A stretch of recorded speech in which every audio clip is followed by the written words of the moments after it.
Yeah. Yeah, so Operation Octo is a underwater tower defense game where you play as an octopus, going around collecting different kinds of fish as your turrets to fight underwater skeletons.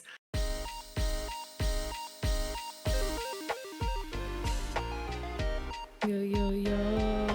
Heyo! Welcome, streamers, gamers, and dreamers. For those that don't know me, my name is Maitreya Star. Welcome on in to our second episode of Playmakers and Shakers, where we bring game developers on stream for an awesome, fun Q&A, share some awesome processes they go through as a game developer and development of their games, chance to play their game with them on stream. The game developer of Operation Octo. So in the Playmakers and Shakers, the Playmakers are the game developers, right? So they're the creative folks that bring the games to life, and the Shakers are us, the gamers, the players, the streamers, the content creators who bring that energy, that feedback, the visibility to the games. And, we're the one who shake things up by introducing it to new folks and sparking discussions and shaping how folks experience them in the gaming community. So that is what the Playmakers and Shakers segment is all about. Thank you, of course, to Club Kofta to be able to take that time to be with us tonight. So, with that, I want to encourage y'all to give feedback, ask questions. We're going to basically be introducing the game dev. We're going to be doing a Q&A. We're going to be showing the gameplay demo. Okay. And then we're going to give some live feedback. And we're going to get some awesome behind the scene, scoop. We're going to play a trivia game with y'all and the game developer together. And then we're going to do our giveaway. So please, if you haven't had a chance to go ahead and enter into the giveaway. Yeah, I'm super excited. It's going to be so much fun. We want to watch your trailer of your game here a little. Hold on.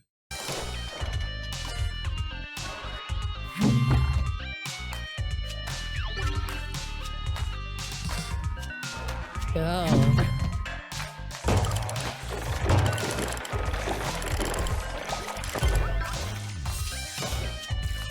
Oh, snap, y'all.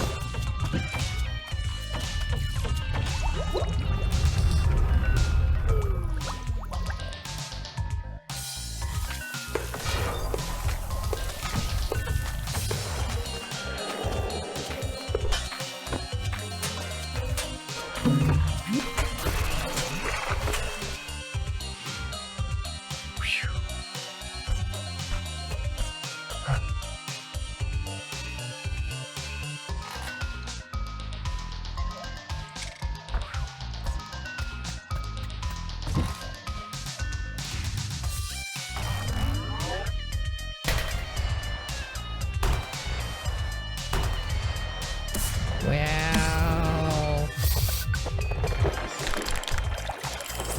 Yo.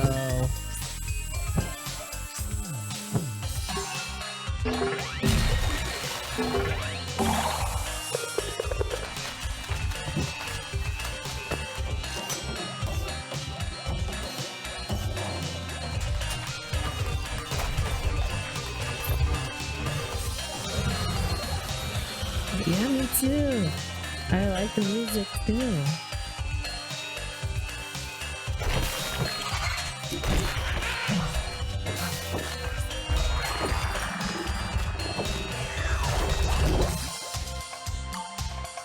Oh, snap, y'all.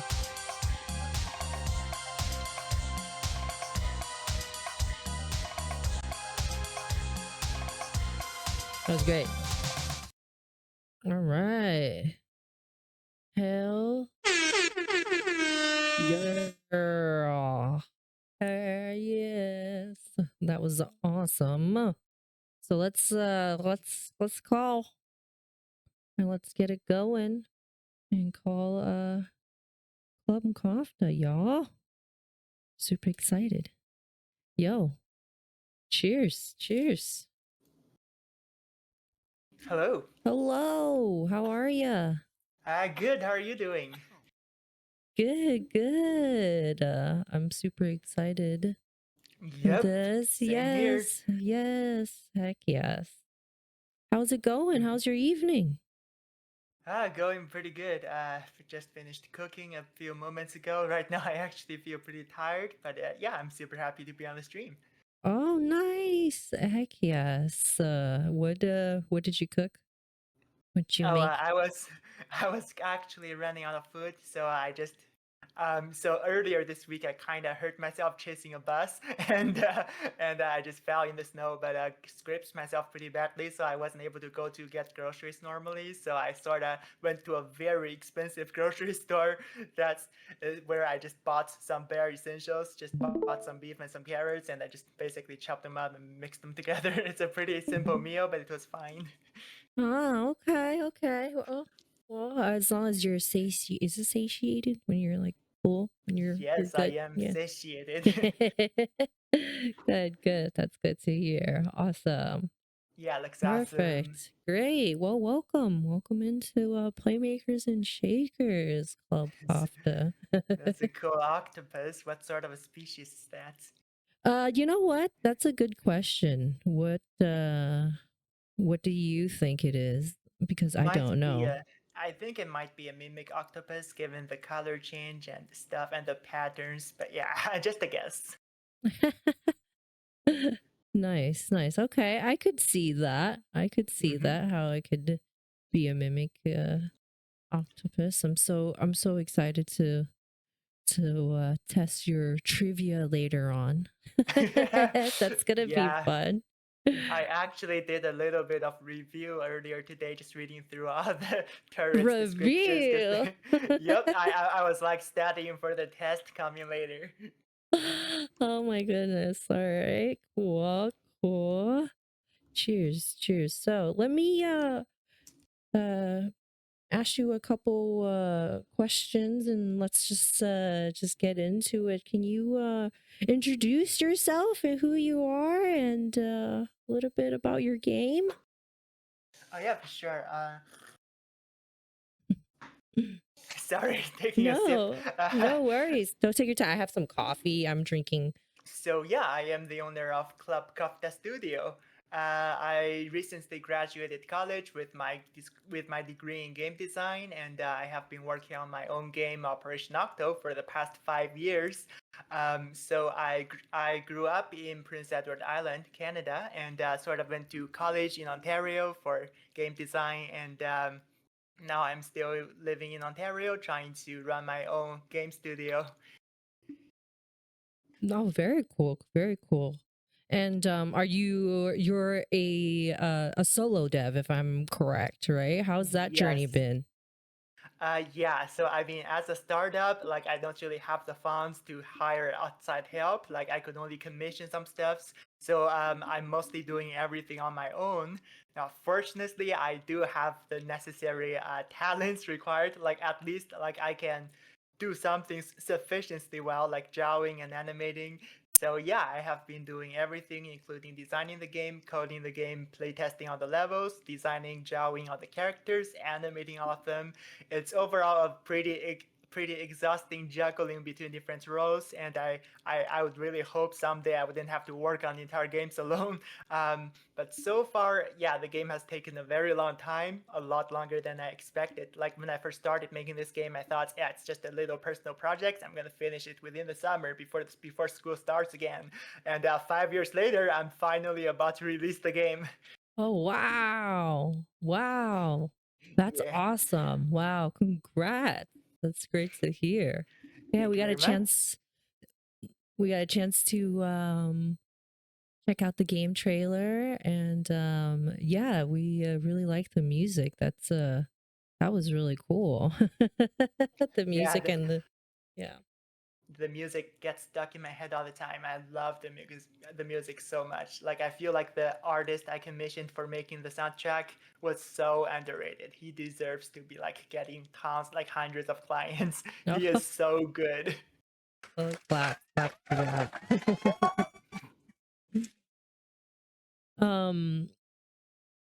See, I'm gonna give you a little shout out here if you guys haven't had a chance to check it out. This is Club Kofta's Steam page, and if you want to follow him on X, Discord, of course, and then his whole Linktree website, so you guys can check it out. He's also has generously gifted us 3 stream keys. So There are 5. Oh, there are 5. Actually, I'm not wrong. 5 Steam keys. I take that back. So anybody that want to enter, make sure to click on the link.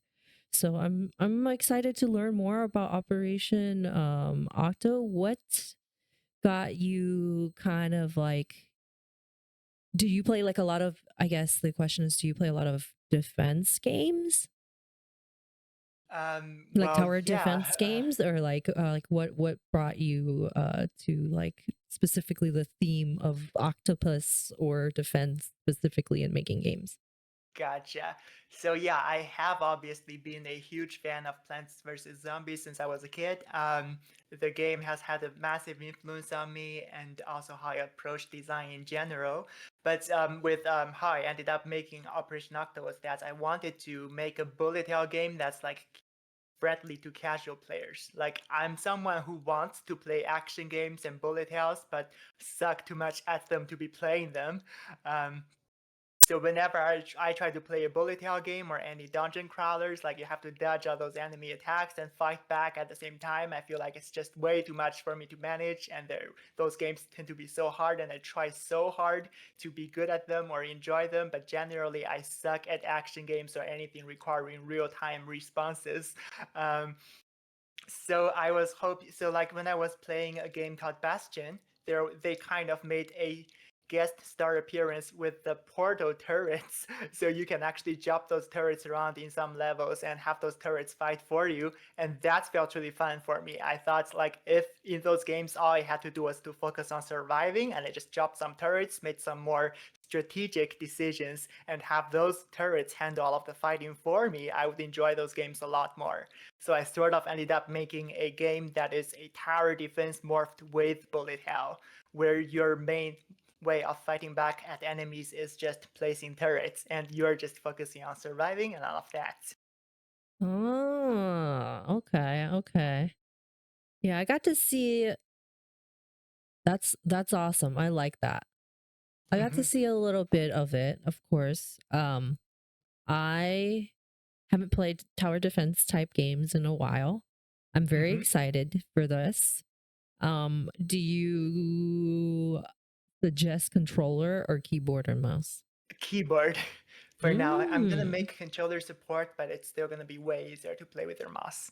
Gotcha. And let me know, chat, if you guys have any question, and what was your last tower defense game? If you guys play any type of tower defense game, what is your favorite? Yeah. Balloons, TD. Feels like a really relaxing tower defense game. Yeah, I've never played it. I think it looks great. Yeah, I've seen that. That's a pretty popular one. I think I've downloaded but never got a chance to try it.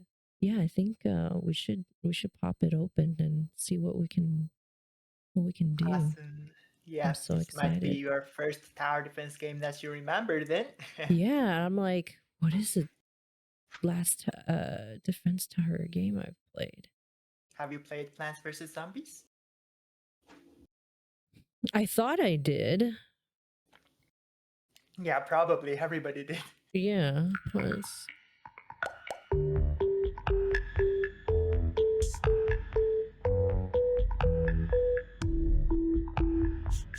You know what? I have played a demo of it, or played a little bit of it, of Plants vs. Zombie. That's why.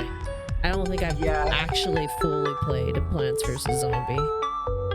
That would have been my story as well, because because I played the demo so many hundred times before I finally bought the whole game. As a kid, I was obsessed with the demo. I loved it so much, just constantly dreamed what it would have been like if I had the whole game. Yeah, super fun demo for sure, and it was pretty popular, like on a lot of websites. Let me turn it on here. Let me get the settings and then ooh. So we can balance so we can hear you. I'm just gonna put you up just a tad. Mm-hmm.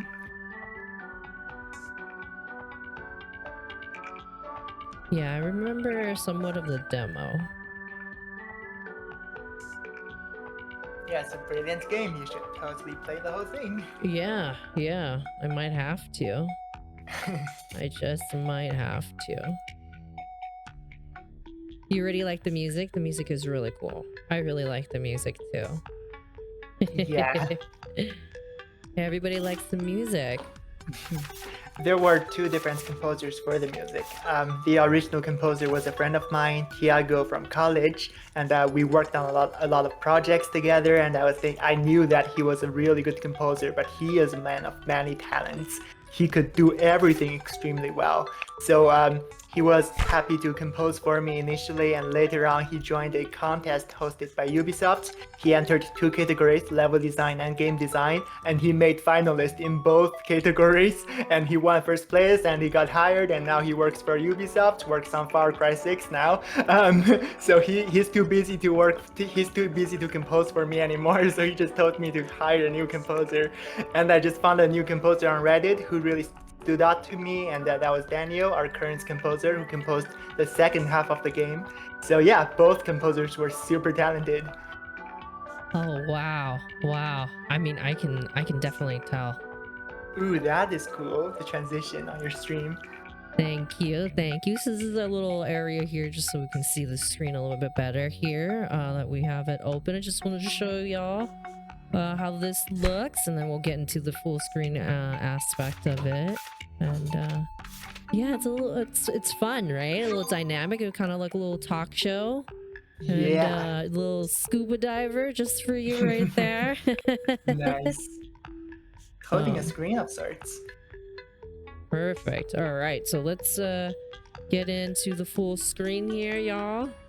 Let's see. Whoop. Why is it not pop? There it is. Ooh. Perfect. So this is Operation Octo. Once again, y'all. Make sure. Ooh. Octo. There it is. To check out the Steam page, wish list it, and there's some love, y'all. I'm super excited. So our outline for today's stream is gonna be our Q&A, our gameplay. We'll give some awesome feedback. Feel free to ask any questions if you guys have any questions in chat, and we'll be able to check out some inside scoop, do a fun trivia game, and a giveaway. So yeah, I'm super excited, y'all, to check this out. Here we go. Let's see what we got here. Let's see. Okay. What is his name? Yeah, he is Dr. Odin. Ooh. Okay. Dr. Odin. Okay. Let me know, chat as well, if you can't hear the game or you can't hear our dev, y'all. Please. Oh. Okay. Yeah, I'll leave you to figure this out. Okay.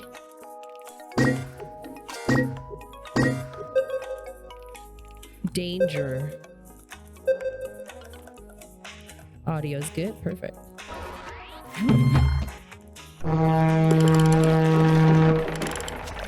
What's going on? Oh. He got bonked.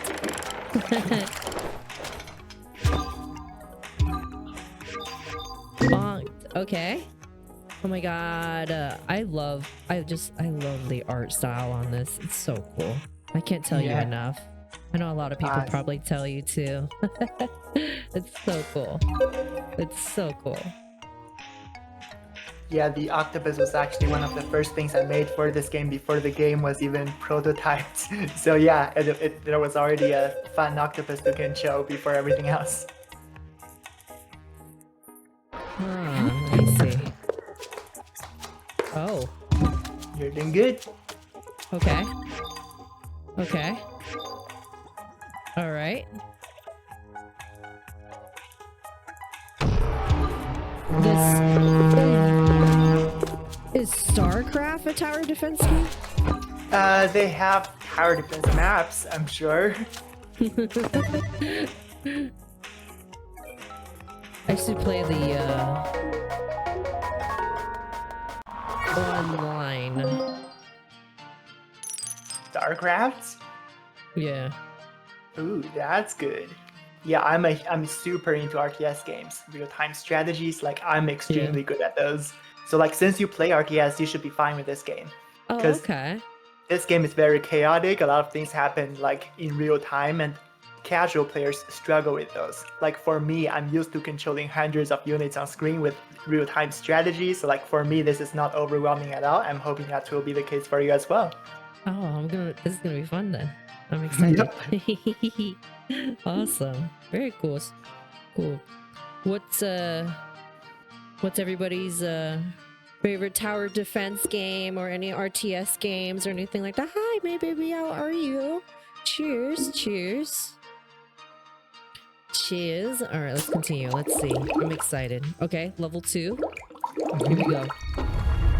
I love this. Like, it's so satisfying. It's like a blanket. Yep. Let's see. Commence field tests. Okay.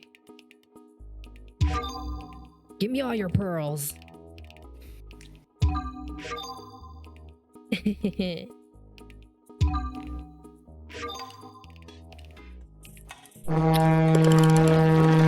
we have as well, before I continue, a couple of things to show y'all Yeah. behind the scenes, right? Did you want me to pull them up since we just finished the first level, right? For sure. Let's see one. Yeah, okay, so this is... Ooh. It's being weird here. Hold on. My computer. There it is, sorry. Perfect. So this one here that we have on screen. I don't really see it. Yeah, I will be putting it on the screen here on my stream. Give me a second. Popping it open now. So check this out, y'all. So this is the clam. Yep, we've seen those in the previous level. Clams are the ones that give you pearls, which you use to buy other turrets. Here are a few earlier concepts of the clam that I did not end up using on the top around here. You can see those clams look a lot like the ones from SpongeBob. The thing is, I wanted to design a clam that the player feels comfortable stepping onto, because earlier you might have noticed that's the first thing the tutorial got you to do is to go up to a clam and pick up the pearl from the inside. I wanted the clam to not look threatening, wanted it to look more like a pedestal that's holding a pearl that you can safely get onto. But the first two clams on the top left there just look like they want to bite you, and if you went up to them, they're just gonna devour you right away. Which is why I abandoned those designs pretty quickly, and later on just went for a sort of flat platform that you feel like is something you can just travel on top of. And that ended up giving us the final clam design we have. Awesome. That's dope. That's so cool. Wow. Did you watch a lot of SpongeBob when you were younger? Oh, definitely. Did you? Yeah, I love SpongeBob. Love it. Yes.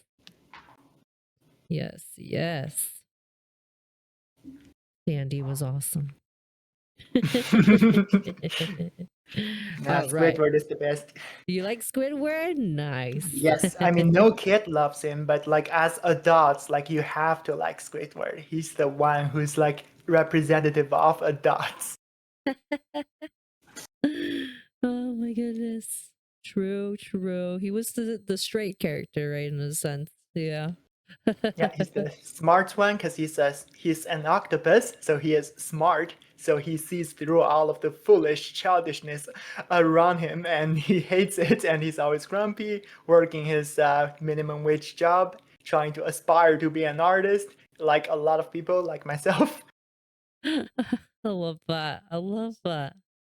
Oh my god. I love Squidward. I love what is the have you seen like buff Squidward before? Oh yes, handsome Oh, Squidward. oh, handsome Squid. That's what it was. That's what it was called. Handsome Squidward. Yep. Nice, nice. What's your favorite sea creature besides an octopus? Dolphins. They're also Ooh, smart. And I yes. imagine, and I mean, they have their own social structures. They have their own complex language system. They may as well just have a very rich culture that we don't comprehend at all. It's like a whole different world for them, and they are so much like us, but we don't understand them and can't communicate with them. To me, that is super cool. Oh. Yeah, I heard if they had the legs, they would outsmart humans. Yeah, people say like if they had thumbs, they would be able to build things that like humans can. I see that. But yeah, they don't have the dexterity to be building anything cool. Okay.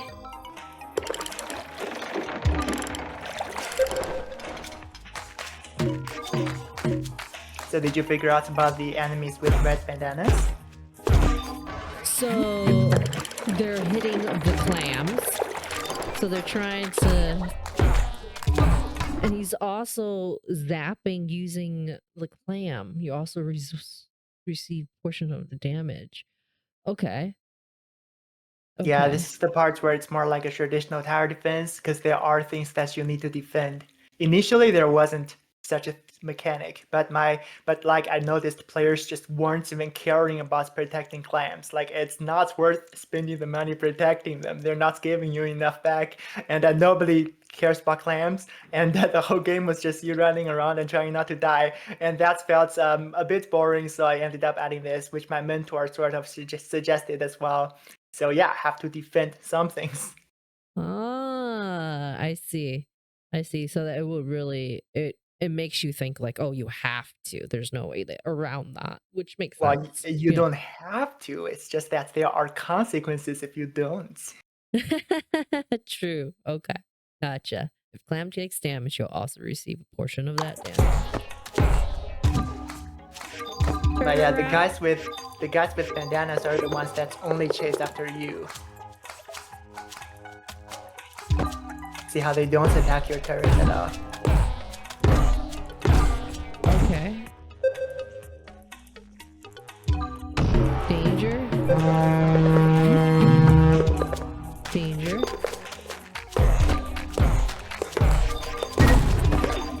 No, no, no. No, no, no. No, no, no.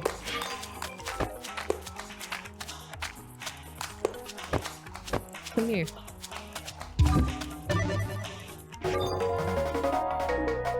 Okay, so okay, got it. I think okay, I'm getting the hang of it. Mm-hmm. I see. I get it to come towards me. That's correct. All right, so that was 2. We have something to show as well for 2. Mm-hmm. It's gonna be the pistol shrimps, Yes. which is the names of those turrets. Pistol shrimps. There it is. All right. So you might want to move your Let own me do camera that. a bit. Yeah, I can Yeah. do this.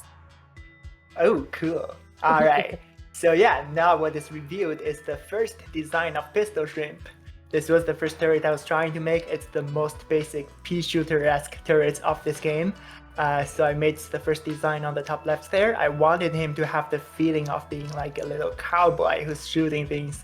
And I wanted to draw prominence to the gun so that his gun was initially more of a crossbow. But after finishing the design, I just felt like this is the most iconic character in the game. This is the first thing everybody encounters. He has to be a lot more memorable than the thing I had. And the design I had initially did not feel personal enough, did not feel like something you could connect with. And it did not feel clean and concise, which is why eventually I decided to get rid of the hat.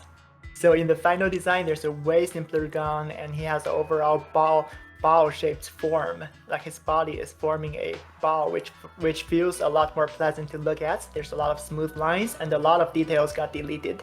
So overall, a more concise design.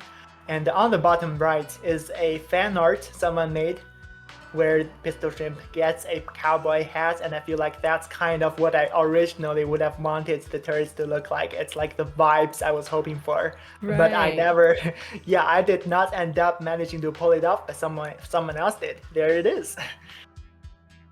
Wow. That is amazing.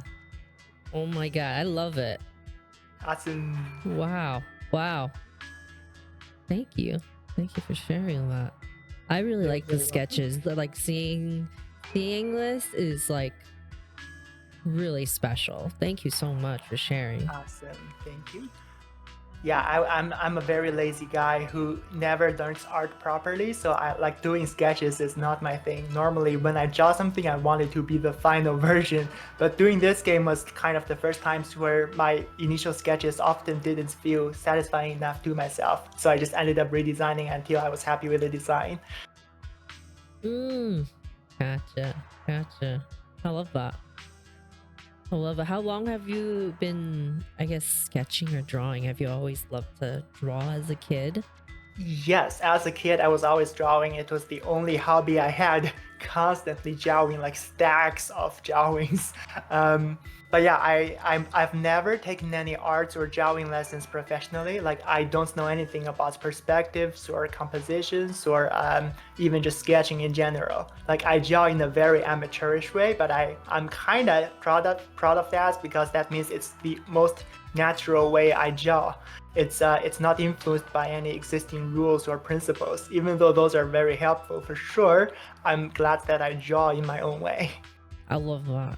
I love that. I love that. So do you have much experience with drawing or artsy stuff?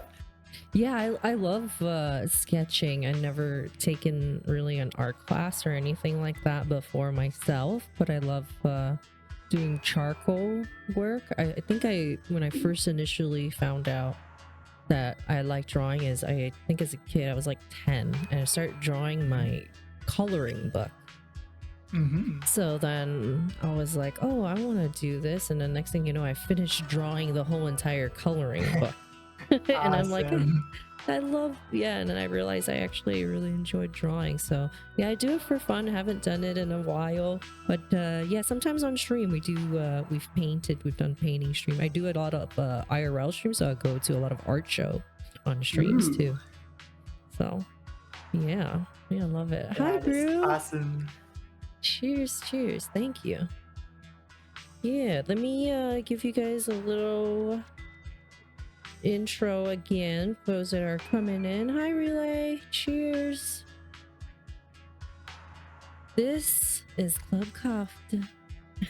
We are playing Operation Octo, a fun tower defense bullet hell strategy game. And we are on our second episode of the Playmakers and Shakers. And feel free to follow the dev on the socials, of course, wishlisted on Steam, and check out the website as well. We also have a giveaway. 5, not 3, that's a type. 5 game keys to give away. Generously gifted from Klub. Thank you so much. Really appreciate it. As a thank you gift for y'all for being here.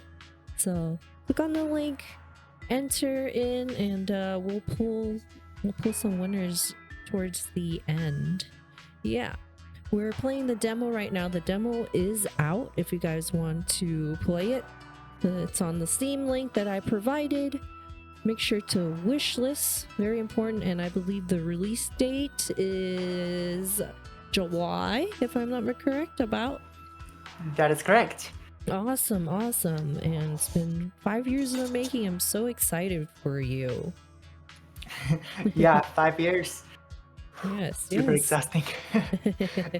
Yeah, they say like as a new developer, you want to get your first game out ASAP. Do it in like half a year or something. I tried to hit the advice. I actually tried to hit the advice, but I failed very spectacularly on that regard. That's all right. It's all right. Sometimes, you know, if it's better to do that than to rush games, you know, because that's like that'd be worse, I think, you know. Yeah, that is true. Wishlisted and downloaded demo. Yay! Awesome. Thank you so much. Let's get back into the game. We'll play some more. We'll show in some levels here. I believe the demo has how many levels? 15. 15 levels. We'll play, I believe, most of that, and after that we might be able to switch sides, and we'll see Club Kofta play, and y'all can see the difference between the newbie. Yeah, I'll show my pro And the moves. pro. Very excited for it. The pro moves here. Okay. Okay, the beginning of bullet hell. Undiscovered skeleton radar. I want a hat. That's awesome. And commence a field test is the play. The play.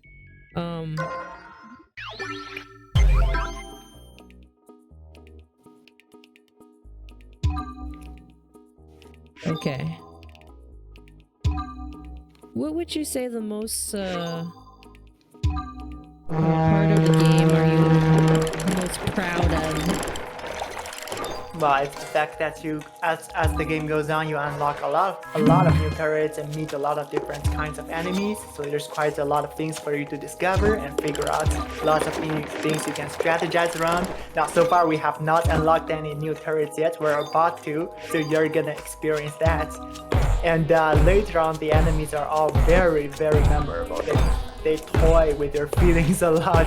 People hate the enemies, and I'm super glad that people are forming such emotional attachments towards the enemies later. Alright, try not to die right away and end up hating this enemy.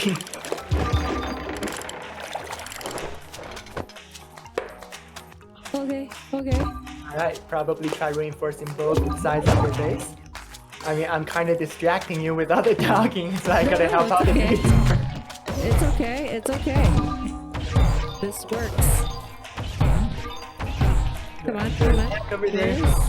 He's hiding behind the hiding. I thing. was like, oh. Alright, finish it. No.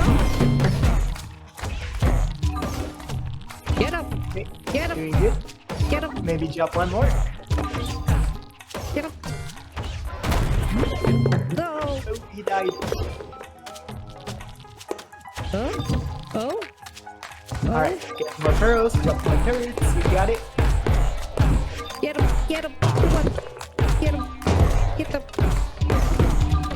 No one's shooting him. Get him.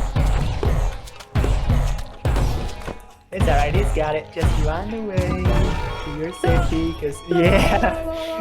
Alright, there's the guy that's actually threatening you on the left.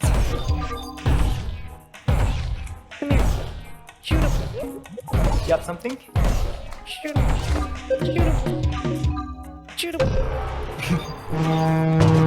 Yep, keep jumping turrets, don't stop. Alright, I guess that's a good spot.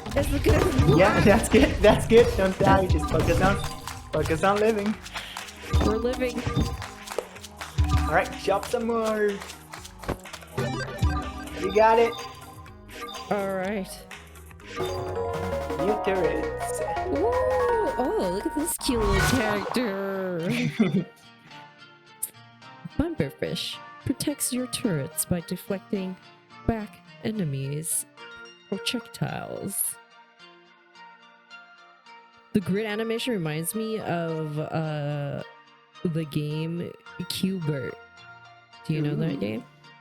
I know Qbert. Hold on, let me check real quick. Oh yeah, for sure. Yeah, the grids do end up piling up in the shape that's like a pyramid.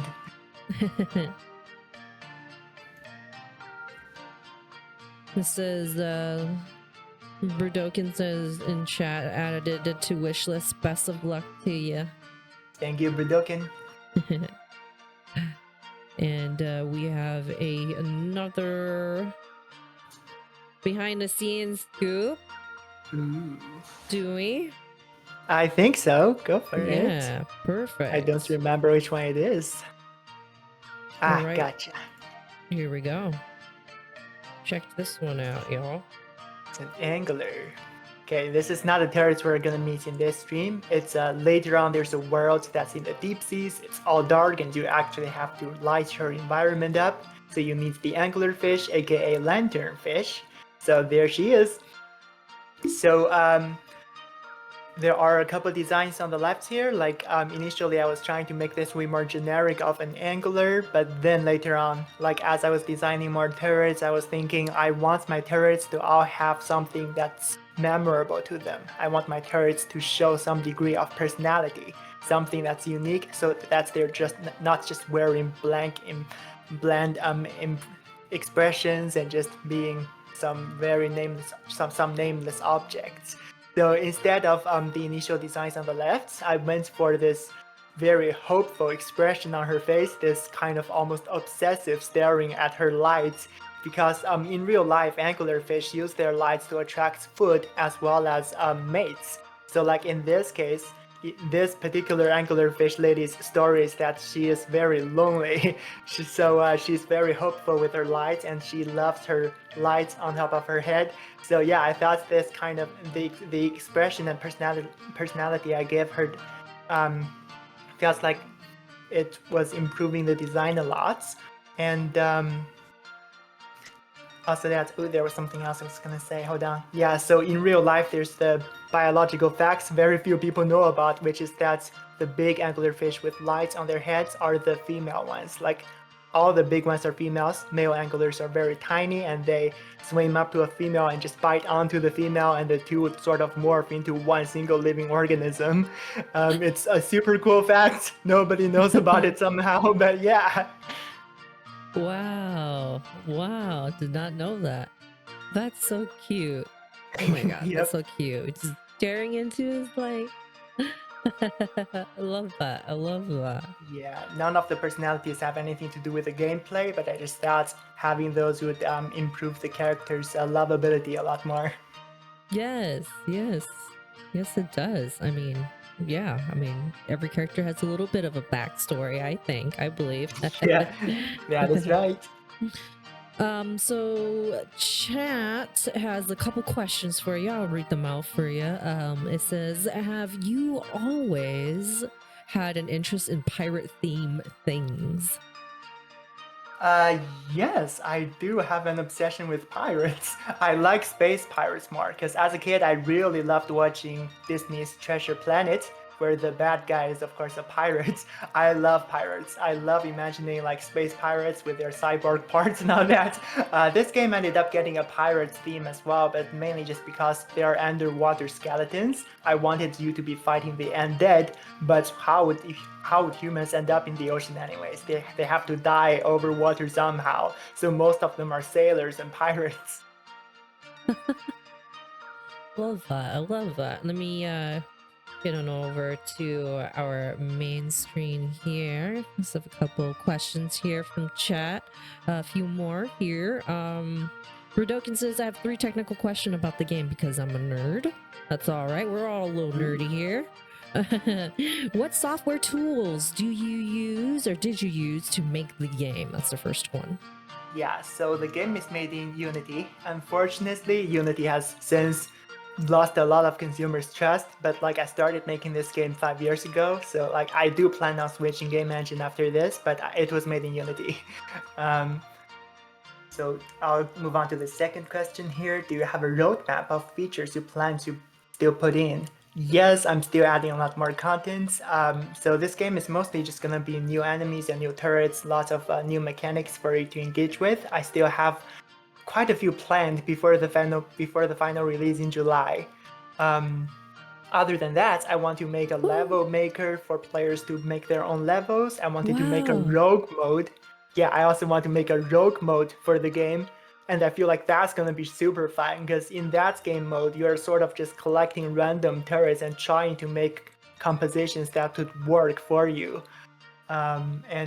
Question 3 here is, what were the biggest difficulties you had developing this on your own? Now, this game involves a lot of artwork because most of the contents are characters and I'm constantly introducing new characters.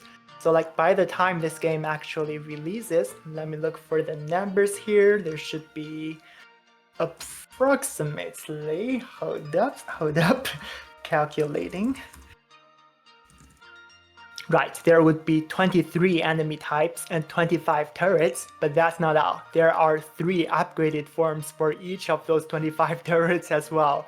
That is a lot for me as one person to draw. Yeah, and like those turrets are, each character, I'm not kidding, has like thousands of sprites for each character. Drawing them is super hard. Art takes most of my development time, and I try to squeeze every ounce of productivity out of myself by just trying to bore myself to death. Like trying to go online for only 10 minutes a day, or never listening to music, or hardly even playing other games. So that I would just find it more gratifying to go back to my drawing tablet. Because after 5 years, no matter how much you love art or drawing, you're gonna get tired of it. I hear that. That's how you keep yourself going and inspired, motivated, I That is guess. correct. Just gonna bore yourself and make all the other aspects of your life boring, so you enjoy this one more. Awesome. The anglerfish looks so friendly. I want to pet it. Like a rabbit looking at a carrot on a string. Yeah, that is a very good description of it. Right. Looks way more terrifying in person. Yeah, for sure. Right. Well, very well to answer. Thank you, Klub. Says Brew. Hi, how are you, Findo? We are here. Those that are coming in with our dev from Operation Octo, y'all. Klub Kofta in the house. Klub Kofta Studios. Make sure to give him a follow. Wishlist it on Steam, and if you guys would like, Klub has generally gifted us 5 Steam keys, so click on the link and hopefully you'll get picked at the end of this. We'll do the giveaway towards the end. Let's see. We gonna get back into the game. I want to play some more. I want to play. Yeah, I know my bot says 3, but I say 5. Yeah, I know. My bot's wrong.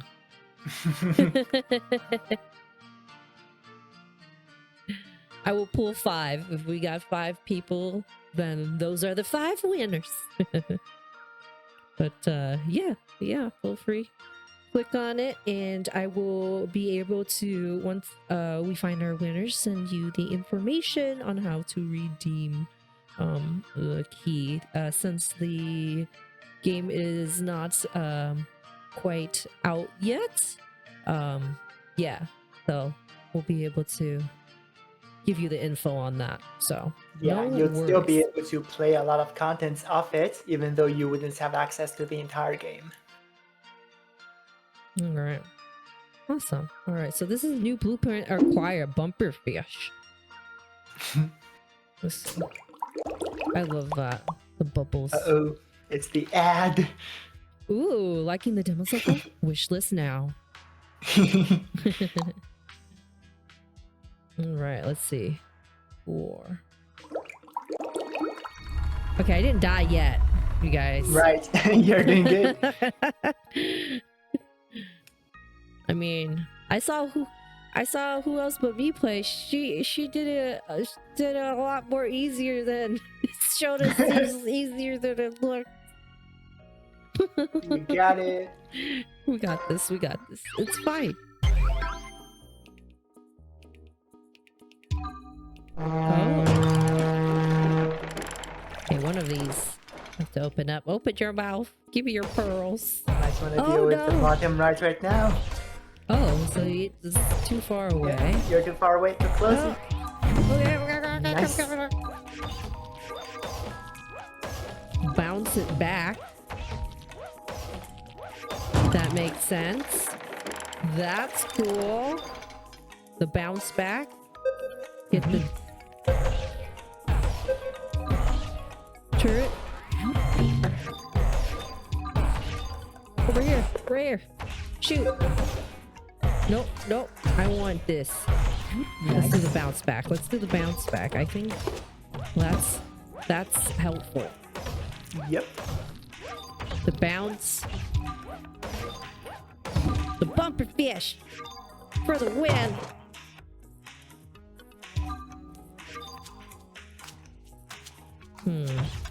I feel like I put it here. Oh. What language did you support? This is multi-language. Yes. It says, right now there's Turkish and Arabic as well, but by the full release there will hopefully be German and Mandarin Chinese. Nice. Do you speak any of the languages? I speak a little bit of Turkish and Arabic, but I suck at it. I've tried to learn them like when I was younger, but yeah.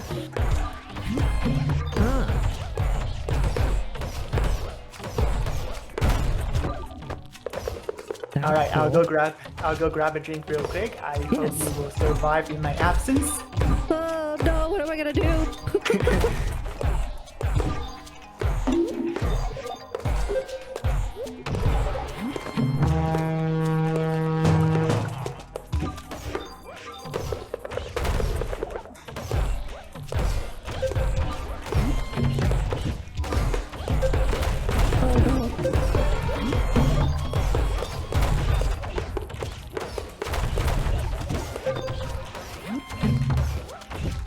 Yo, you guys, I'm gonna die. I'm gonna die. I'm gonna die.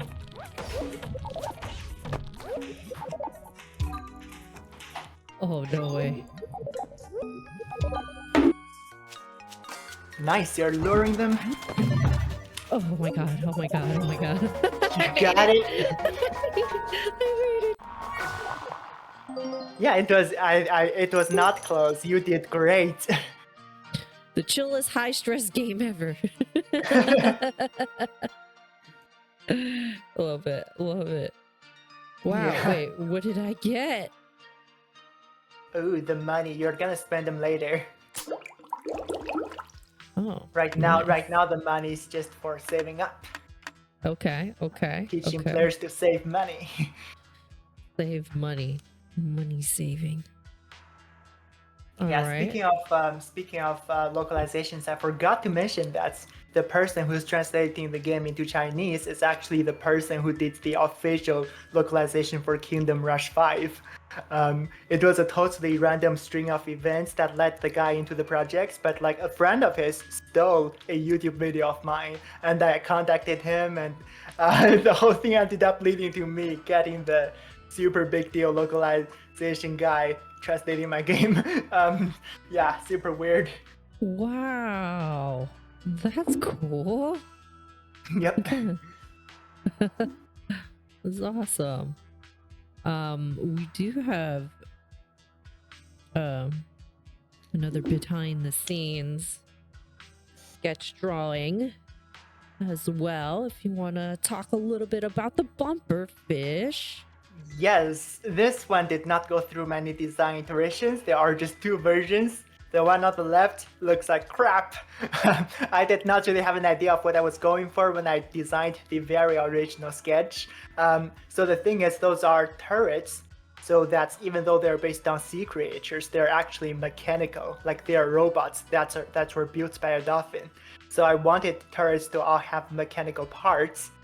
On the left side, I sort of just went all mechanical, went for a very simplistic robotic thing. And it has no personality. It is just a really bad design. And I kept some elements from it and ended up giving you this. So Bumperfish is sort of supposed to be a pufferfish. But I wanted his body to be more of a balloon, so it feels like a machine that could be built rather than an organic living thing. So ended up being a fish that has like a retractable neck and a machine body, and those flippers that are basically just attachment onto a toy or something. And there's like this whole airbag that's like puffed up around its body. And in the end, the adjustments were mainly that I made two spikes on the bottom looking like its feet that are supporting it off of the ground. So that's what's different from the concept. But otherwise, that's kind of just what I meant for. That's awesome. That's awesome. Yeah, this one's just very, very cute. They actually look like mine. You know, like mines? Like Mines? yeah, like the Oh, circular like ball mine. you're right, the underwater ones. Yeah, like the mines. Yeah, you know what I'm Yeah. talking about. It's not Yeah. intentional. He does not explode. You're gonna guess when that explodes in a moment. Uses, you mentioned roadmap for release. Would you have any plan for post-release? Well, Yes. I'll talk a little bit more about that too, as well as. But yeah, you're more than welcome to answer it now if you want. If you want to talk about Sure. post-release now. Yeah, I got really ambitious plans for the game initially. Like there are lots of different worlds you traverse through, just different areas of the ocean, different kinds of biomes. I obviously was not even able to make half of the ones that I had ideas for. So eventually, as updates, I would be adding all the new biomes one by one. So similar to the first world, but each world has its own mechanics, its own set of turrets and characters, and its own special game mode as well. Nice, nice. You high not cheers. Yeah, I'm super excited to see how this game will continue to evolve if it's already like this, you know? It's pretty amazing. Yeah, Brudokin says feature creep is real. Yeah, that's for sure. Like initially I planned 4 worlds, cut it down to 3, and now I'm still barely finishing it after 5 years. Yeah, and again, this was something I wanted to finish within one summer. That's how much the scope creeped.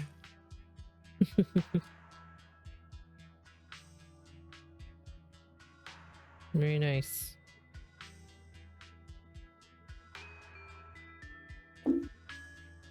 All right, let's see. We have 5. Special We can level. go into number 5. Is there, did you just say special level?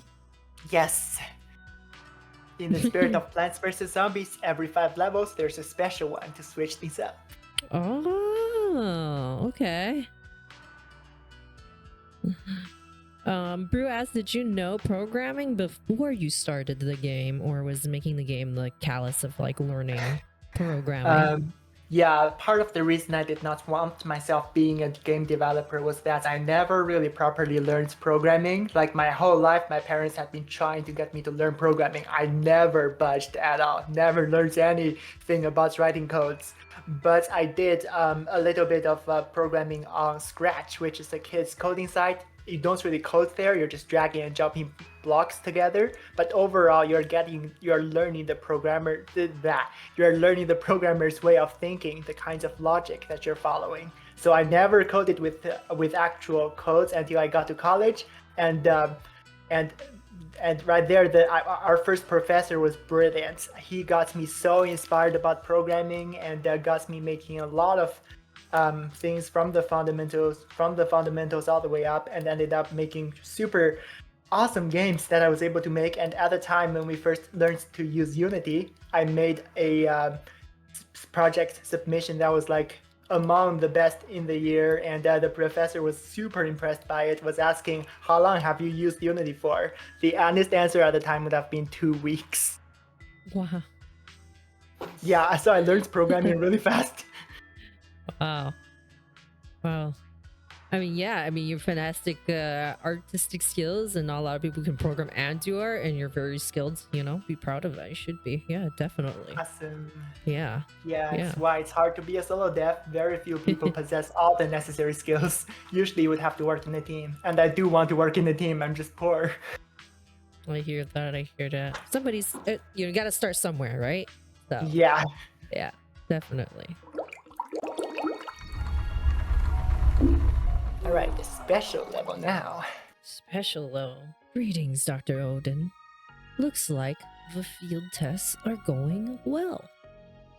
You have proven the effectiveness of my combat turrets in fending off humans. And hey, you found my lost bumper fish blueprint.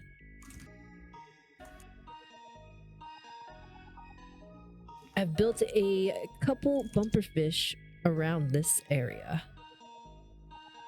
Our research must go on. My lab partner. Remember, us intelligent sea lives must unite. This is your second favorite sea creature here. That's right. Yeah. That's why they're a team. The ocean is our world. Humans must not defile it as they did to the rest of the planet. Dr. Finn, signing out.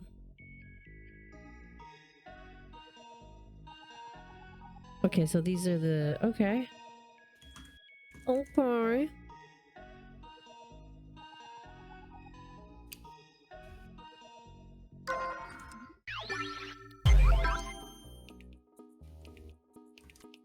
Huh? Get out of here. Get out of here. You gotta face him. No. Yes, face him. Ah. Remember, the ones wearing bandanas are always after you. Okay. Ah.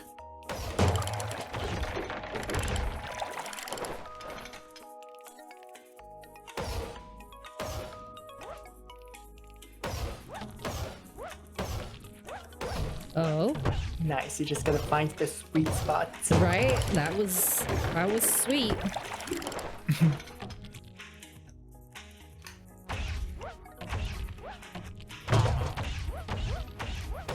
Oh, It's not I'll stay take sweet it. forever. I'll take It's it. still sweet. It's still sweet. It's sweet. Oh no.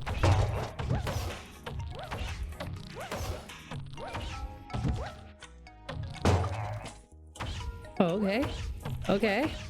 Where are you gonna stop at? Ah. Ah.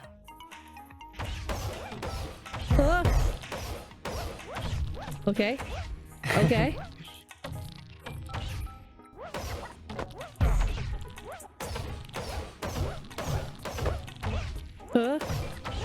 Okay. Yeah, it's a safe corner. For now. Oh no. Yeah, right. Okay. Okay.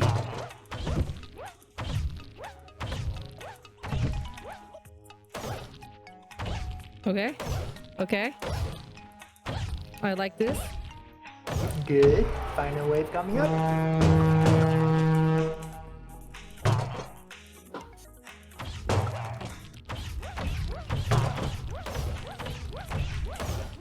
Oh no. No, no. Nice. No.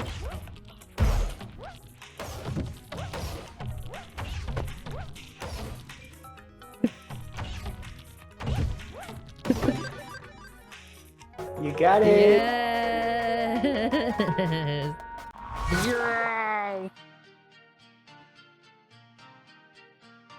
Blobfish. New blueprint Blobby. acquired. Blobby. Is that your nickname for it? Everybody calls him that, so I'm going along with it. I love it. Blobby. Exposes and kills all the skeletons around it.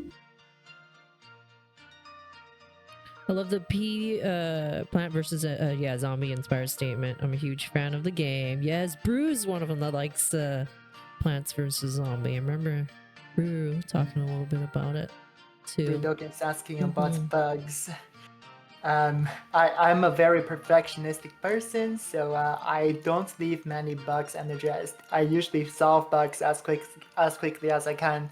And a classmate from college actually observed that whenever there were bugs that he mentioned, I would get all excited and jump right to the computer looking at it. Like he says, people on other teams would usually be like, more bugs I gotta fix. But that I was someone who got excited for bugs. To me, it's like Sherlock finding a case to solve, and I love solving bugs. They're super entertaining to me. So there are not many bugs I still need to fix. If you manage to find any, please let me know, because I don't think there are any.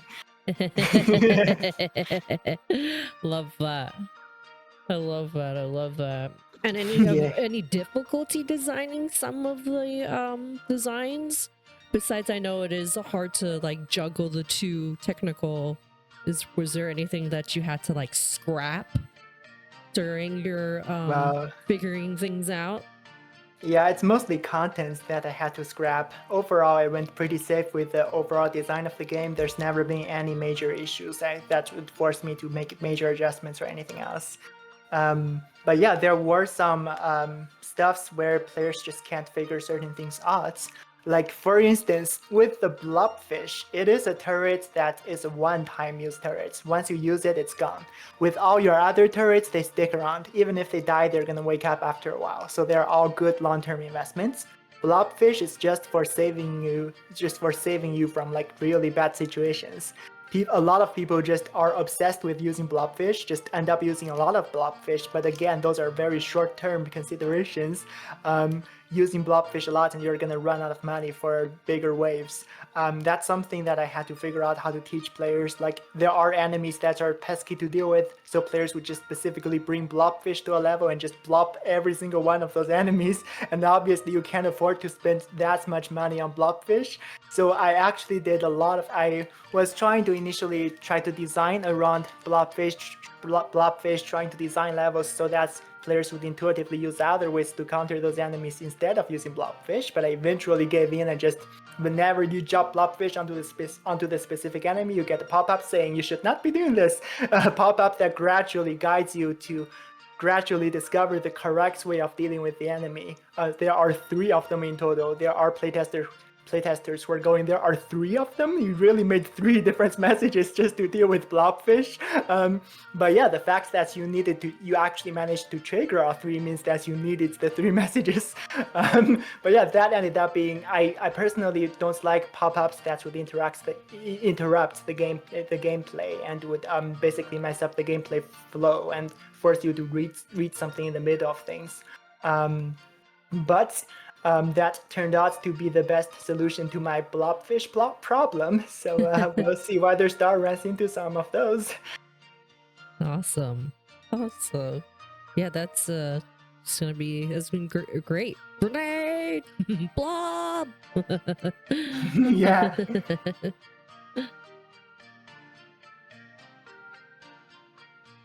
Thank you so much, Brew. This is our new scene. It's our talk show area. Super cool. Thank you. Do we want to get our second Yes. video I have is next? Is that the one that we want to play? There are actually 3 of them. Yeah, just play them in order, I guess. Okay. Wait, hold on. So yeah, we're gonna show some really nice prototypes for the game. Those are what the game looks like in the past. Yes. Let me find the 3. I see 2 on my end. Maybe that's... No, I see... Oh, 2 videos in the picture. Yes. That's Yeah, what you're because there saying. was a thing I could not find footage for. No worries. Let me go ahead and press continue here. And then there's probably gonna be audio, right? To the Correct. So let me just go ahead and put down the audio for the actual game. So then we can just do that. Oh, that's awesome. Then I can show y'all the video here. All right, so It's not full screen. yes, I will put it up to full screen. All right. Here we go. Let me put it up here. All right, here y'all go. All right, so this is a very primitive prototype of the game. It's basically the first thing that's... Ooh, it's gone! It's gone. What happened? Yeah, it was the first thing I had for this game before the main concept was even come up with. So here you already see the fully polished octopus. You're not supposed to be polishing characters this early on with the game, but yeah, the octopus is totally the way he's always been. But you have the other basic things about the game, like a skeleton that's chasing you and also attacking this fish of yours. And you see that there's also a turret that shoots at skeletons. So most of the basic things about the game is in this prototype. Skeleton chasing you, skeleton bites you if you touch him. Bam, just like in the real game. There's a turret shooting skeletons. That's it. Nice. And the skeleton attacks fish, like with your clam. Right. Yep, but this was mostly to test my grid that I made for the game. And also the pathfinding. And now moving on to the second thing, which should be a picture. Yes, we have a picture So yeah, here.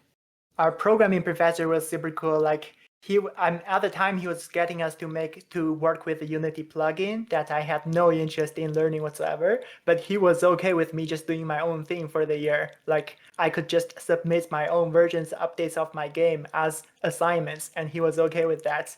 So by the end of the year, that basic prototype turned into this. Again, still very simple looking, but you have all of the characters there. You only had 2 characters and the placements weren't really working, but you had basic characters and some skeletons that were just gliding around to hit you. But yeah, most of the things were there, some basic arts, and you can see there are no shadows or UIs. The game looks very basic at the time. And if we can move on to the next video. Quite a bit later where the game already got levels, and this was a level in the game. If we can get the audio here. Yeah, so at the time, all the audios are from other games. Those were all placeholders. I just needed players to be able to hear things differently just for playtesting purposes. So you're gonna hear a lot of familiar sound effects from other games. Those have all been replaced by the time the game was actually released as a demo. But yeah, this was kind of for testing. And also the environment was all gray. There weren't really any decorations or your beautiful sandy tiles or anything else. That's it.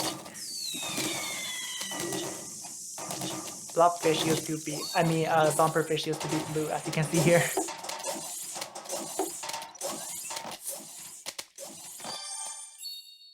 Okay, so Brudokin says, to be clear, not implying the game is dead. It's a generalized term for doing a wrap-up look back on what works and what didn't. Oh, post-mortem, right.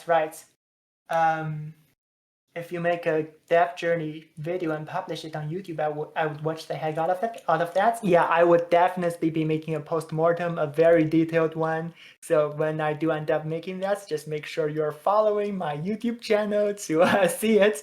The YouTube channel link should already be in my link tree. Yeah, I will definitely be making post-mortems to share the lessons. Awesome. Well, that was really cool to see, like, really, like, truly where it began. Like, yeah, super primitive. yeah, like grid lines and stuff. That's awesome. Thank you so much for sharing. But yeah, welcome in. If you guys are new to the channel, if you guys haven't been here in a minute, if you guys are just stopping in, welcome to the Playmakers and Shakers, where we get a chance to interview our game devs while playing their game. And tonight we got Club Kofta Studios playing Operation Octo. And yeah, I'm super duper excited to continue playing this game and to learning more about a day in the life of a game dev and to Yeah. check out more content. And yeah, if you guys didn't get a chance to, also make sure to follow them on Steam, the Discord, the X, the link tree has everything. Of course, once the interview is all done, I will be making a formatted cut video for the YouTube channel, for the secondary YouTube channel. So make sure to follow that as well. So I will be posting that all up. Yeah, thank you for taking your time and being here. Yeah. Yeah, let's Nice to be here. yeah, let's play some more. Lobby time. Lobby time. We do have a kind of a repeat question. I know you've spoken a little bit about it, but if you want to go ahead and briefly say it again, we have, a couple musicians up in our chat, and they were wondering, because possibly a lot of folks use a lot of stock tracks. Did you have somebody that composed your music, or what was your approach in the music in this game?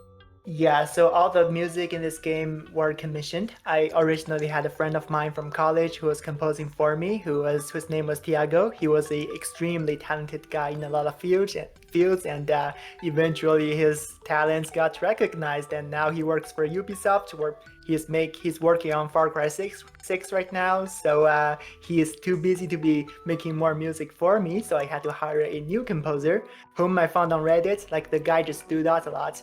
The thing is, the guy advertised himself as a composer for Metroidvania games, which obviously isn't my genre for my game, but I realized that this is a guy who cares about standing out among the crowd. He's trying to be specific with things, so this is someone I could trust. So I looked into the guy's portfolio a lot more and ended up getting him to keep on taking over the game. And he did a really good job continuing the soundtrack, making everything actually fit together with the existing things. I basically just gave the guy a bunch of musical references, usually Plants vs. Zombies soundtracks, things I want the game to sound like, and that's how the soundtrack was created. Yes. There you go. Awesome. It is so good. The music is definitely really good, so thank you so much. Let's see. Let's get a Gio in here. Number 6 here.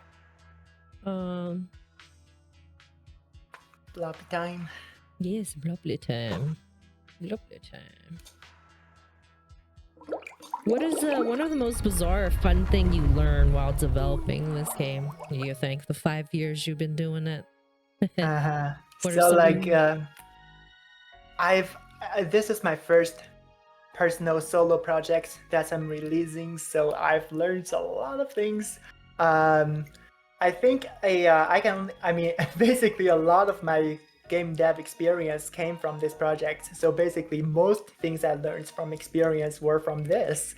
But if I had to highlight something, it would be some new animation techniques. There was very recently I found this animation plugin for Adobe Animate that was basically just a passion project by 2 people, and it is vastly superior to everything Adobe could offer. Somehow those 2 guys just made animators' lives so much easier, where you can animate characters just by dragging their body parts and everything else just follows. Super amazing, mind-blowing when I found out about it. Like, now I can animate 5 times faster than I originally was. Yeah, that was a very fun thing for me to have learned. Wow. Yeah, Awesome. and those guys offer those for free as well. Like, they really are just people who want to help animators.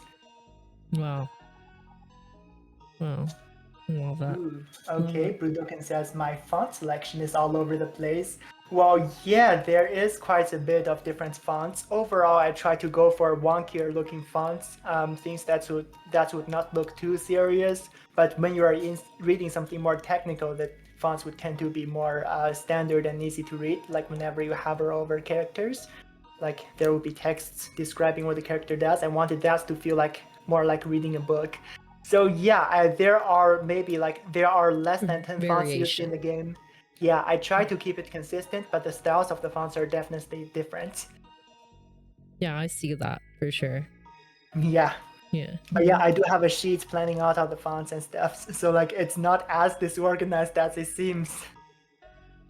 There's some sort of organization to the madness. Yeah, especially since with localization, like some fonts don't consist of Arabic characters or stuff, so I would have to find fonts in that language that would match the look of the original fonts and replace that for localization. So there's a lot of organization with it.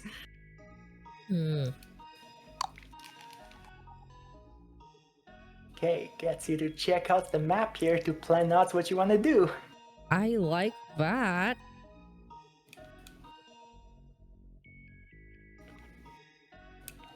Wow. Okay. Commence field test. I'm gonna blob Remember, it up. don't use too many blobs. All right. All right.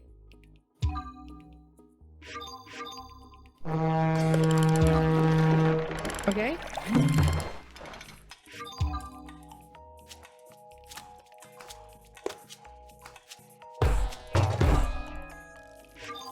Okay.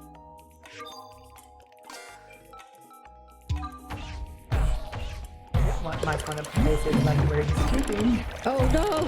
No, that's fine. That's fine. That's why it's gonna come into play later. Okay. Get him. Get him. Oh, there is one right here. There's one right here. Yep. Gotta No. deal with the guy here. Yeah. Nice. Very good. Okay. Okay. We got him. Hopefully. Oop, there's one more guy here though. Oh. You'll be fine. Probably need more shrimps. Get more firepower up. Yes, we need more shrimps. Where the shrimps at? Where the shrimps? Look for money. Shrimps. Maybe over here? Probably should do one over here on this side. For sure. Ooh, okay.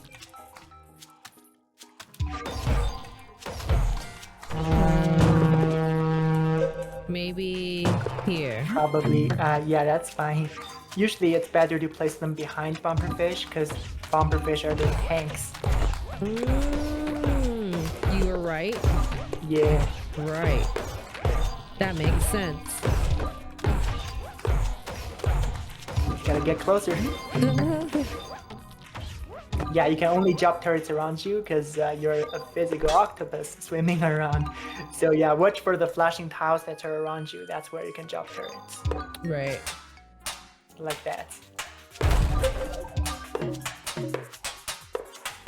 Put here. No?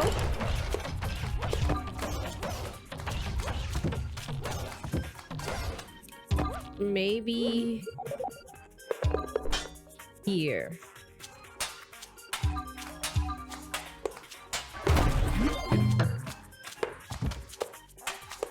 Protecting.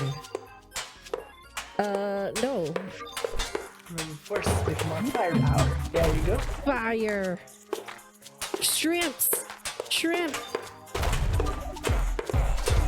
No.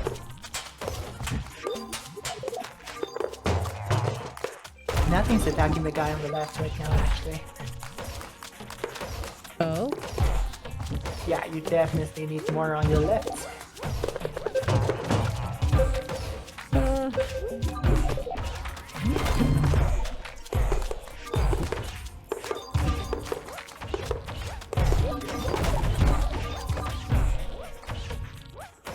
Now it's okay to use some blobbies. You can use blobby.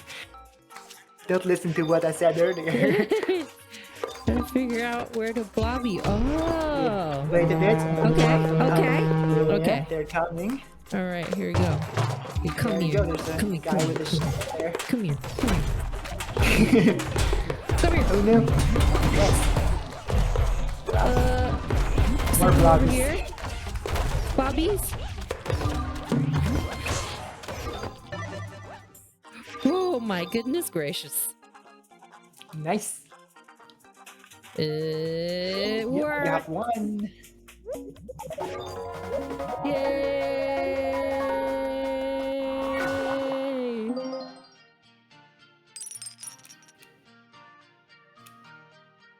Everything, sharing animation, timers, animation frames such as Plant vs. Zombie inspired effects. It looks great here. Seamlessly putting UI elements into game world is clever, and I like how well you did that. Awesome. Yeah, in the next level, we're gonna see a lot more UI elements in the game world because there's gonna be the upgrade feature being introduced. So yeah, look forward to that. Yeah, but generally, I did try to get all the characters to act with the same timing intervals. It's easier for players to figure out a enemy's damage outputs or how good the turret is compared to another turret if they're all shooting at the same time. So yeah, it is very much like Plants vs. Zombies, and I think the developer of Plants vs. Zombies did it that way for a very good reason as well. Nice. All right, I have also something to show y'all. Level 6 here. Design of Blobby. Now make it big screen. Oh my goodness. Yeah, so there's a little Easter egg-ish detail there with Blobby. It is that I'll wait for it to be big screen when people can see it more clearly. But once you see the big screen come up, you will notice that on the very left is the frame where Blobby first shows up. There we go. On the very left, bottom left, is where Blobby is first placed. And when he's first placed, he is smiling. But he quickly turns that smile into a upside down, sad expression. And then he enlarges and blows up. Yeah, so in real life, blobfish are not what we think they look like. They're not pinkish, they're not all puffed up, they look like normal gray fish. The thing is, they live in the deep seas. So the only times when we will see blobfish is when they are fished up to our surface, at which point their blood pressure would cause them to puff up like that. So blobfish being puffing up and exploding is not something that's pleasant for them. That is kind of what I'm conveying with the change of expression. Now let's look at the very initial design on the top left. I initially made blobfish way more like a bomb. I wanted to communicate that blobfish is a bomb. I wanted the design to tell you that this thing blows up, but the design did not feel as appealing as a regular, iconic, recognizable blobfish. Like when you look at the bomb, you're not gonna think this is a blobfish. So I ended up going for a way more generic design that people can better connect with. It looks like a blobfish picture you tend to see. Because this is a character people really like and a very recognizable kind of fish, I thought playing it safer and not making it look like a literal bomb would be better. Yeah, that's really cute. It's definitely really cute. So far, my top favorite character. Awesome. Yeah, people love it. People really don't want to blow them up because of how it looks and because of how sad it is when it is blown up. People keep on talking about not killing more blobfish. My goodness, that's funny. Oh, I keep doing that. Sorry about that. Trying to... Its relay says that I should have a gallery with those drawings and fun facts and have it as an achievement to unlock. I could, yeah, but I'm more hoping that someday people would collect some of my concept arts and put them on Wiki or something. I'm just counting on community efforts right now. Wow. Yeah. I love it. Really, really cute. Awesome. Right. Get back into the game. All right. All right, we're level 7. All right. New feature coming up. Okay, commence. All right.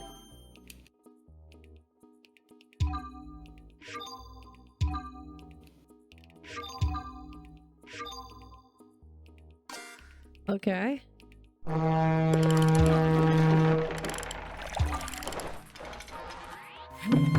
I feel like that makes sense. Mm-hmm.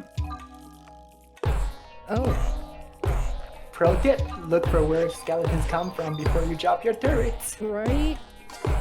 All right, now you got him. True. True.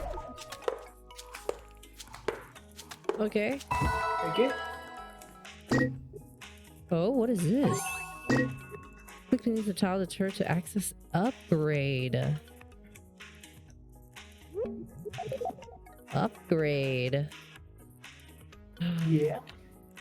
Okay, Click on the turrets. upgrade a turret? That is so cool. Oh my god, this is a thick turret. It's a thick shrimp. Yeah. You're not, cheers. It is a good Oh idea. no, he died. Oh no!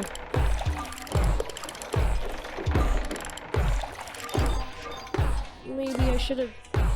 Nope. No! Come over here. Yeah, that's Come over good. here. Come over here. Come over here. Come over here. Okay, I need a bumper. I Yeah. need a bumper there. I'm Very good. sorry. I'm sorry, baby clam.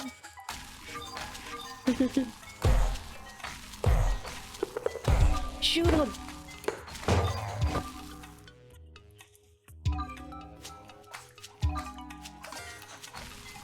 Oh no. No. Good restraints. Save the floppy life. Oh.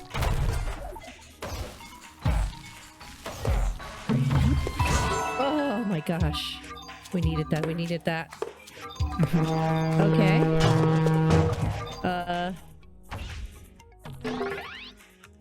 Okay.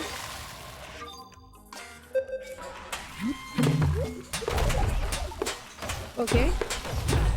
Get away from me. I think you need Blobby to the rescue on the left. Get some pearls. Yeah, there you go. Kill them all. Oh no. It's alright. Stay alive. Stay alive. Go to your other established base. Nice.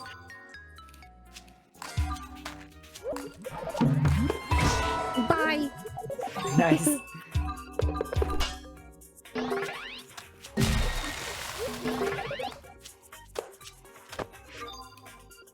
Huh? You can also upgrade other turrets, including plants. Oh. Yeah. Oh. Well, you gotta be Oh. close to it, of course.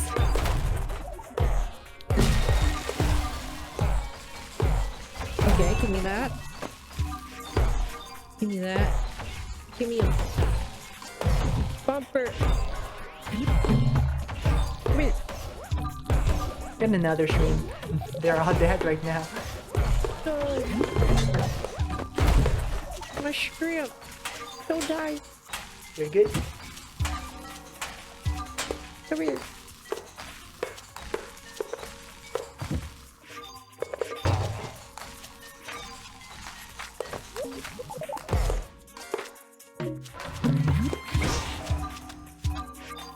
Bye.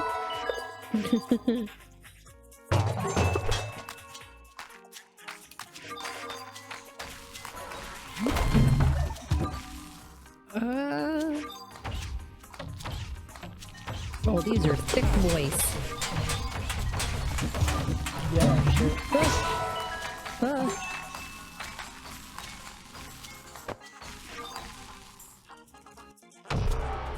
Oh, the last wave. Yeah. Okay, they're coming over on this side. You're perfect. try upgrading a block. I mean, try upgrading a bumper fish. Ooh, that's a good one. Okay. Oh, clams. Bumper. Clams. Yeah, that's good too. Get some money.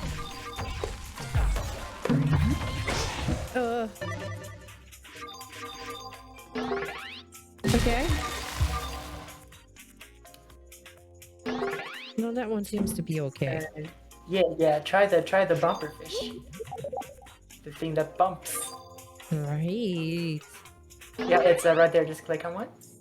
The Don't bumper use fish. it. Click on. Yeah, there you go. Try it. Oh. Nice. That is so cute. Yep. That's so cute. Yeah, it's got eyebrows.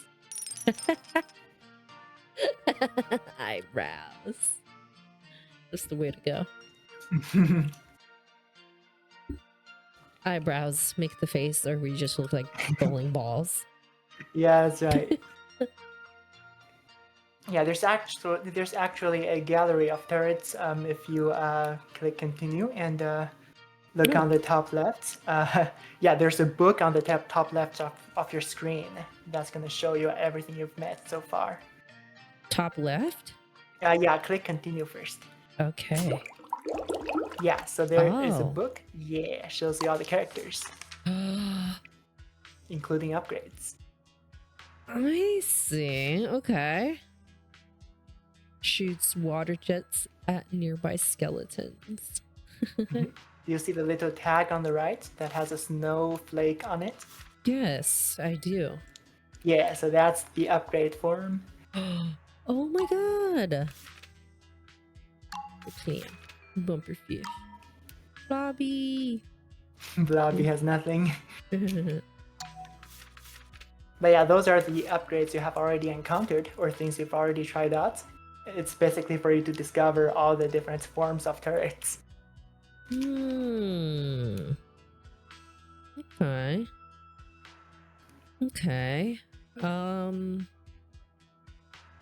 I think we have something to share Yep. as well. Yeah, speaking of upgrade forms, here are some upgrade forms.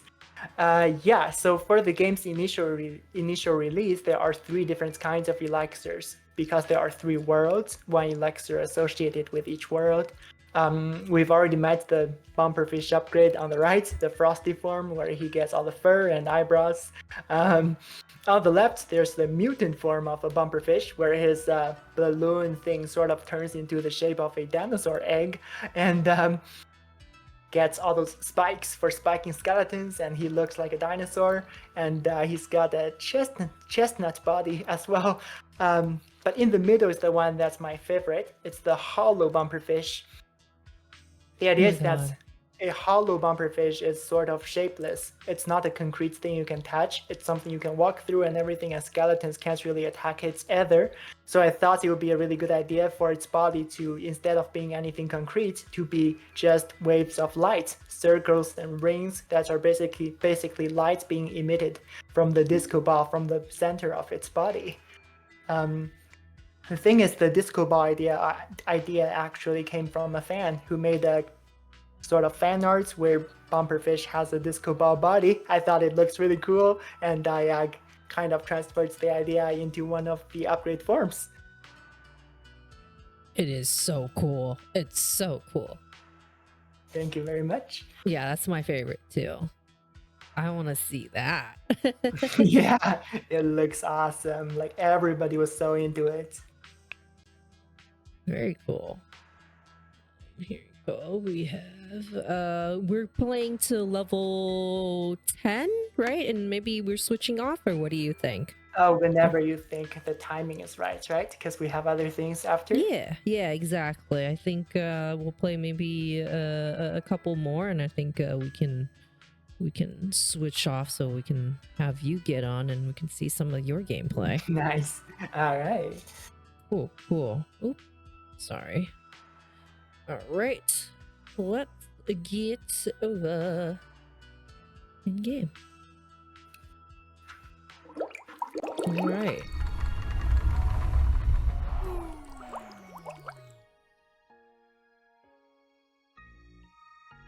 Okay, and discover field tasks.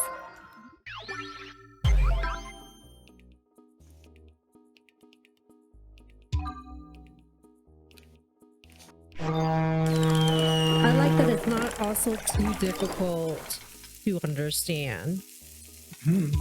Yeah, I put a lot of efforts into communicating everything with that tutorial. Well, let's see here. Do you understand what this is? Yeah, this is where the game turns into like a horror game for some players, where people just scream the entire time as they're Okay. being chased. Okay. We're good, we're good. Everything is good.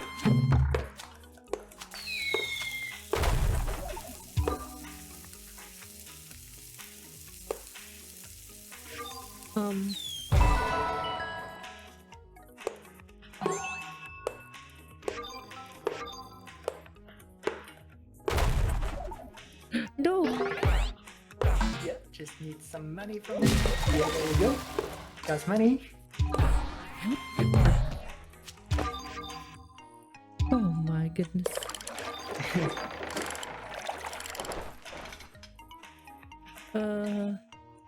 Yeah. I'm gonna stay there. Go.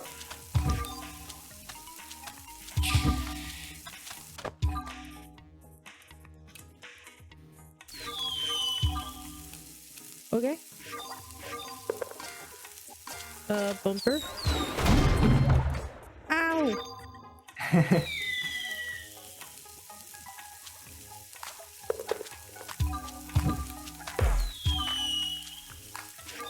Yeah, you're getting a taste of it. Oh my god. Hello, hello, hello. There's more.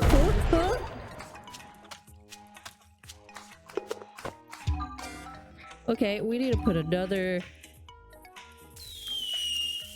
We need something over here. Yeah, that's good.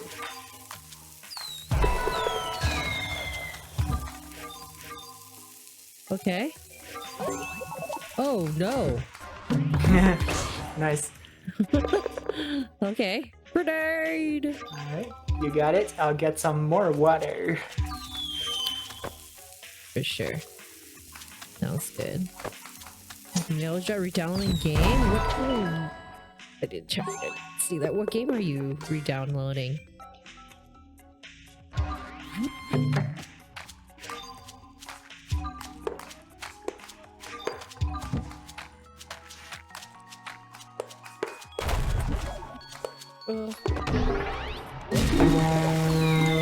Nice, good upgrade. I'm gonna do one of the shrimps here and one of the shrimps here. One of the Yeah, shrimpies.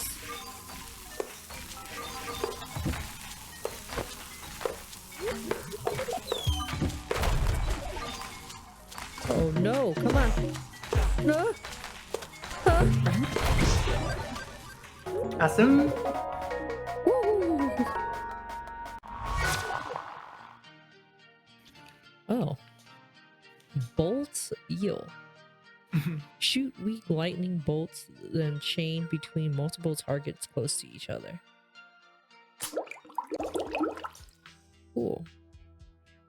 We can show something here as well. Let me actually get it over to our main screen here.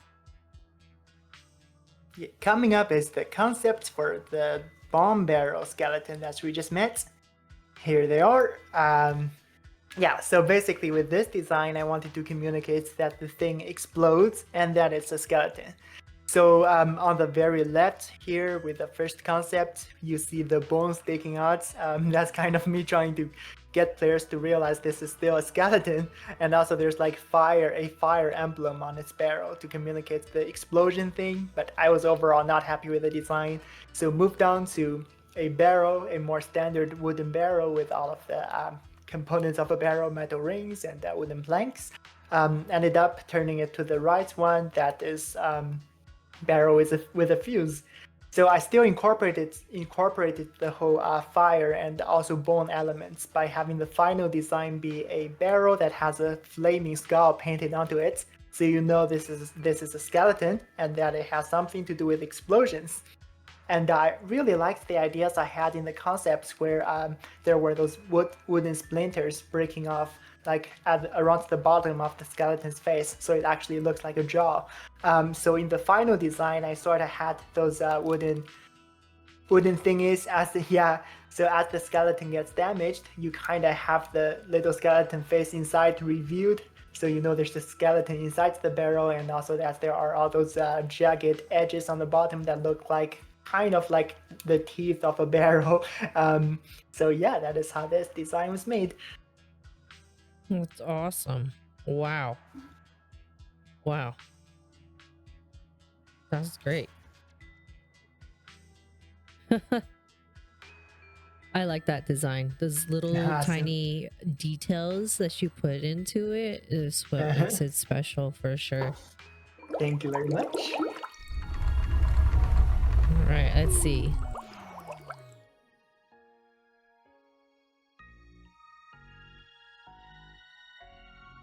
All right, here we go.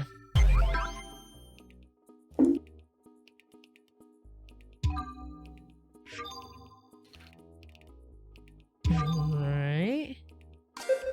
Oh no! You're good. Got lucky. I did. I did get lucky. All right. Bumper fish. Try the eel. Oh, yes. You're good. Go get the pearls. No.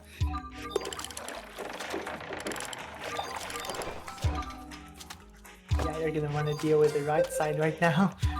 Something's coming there.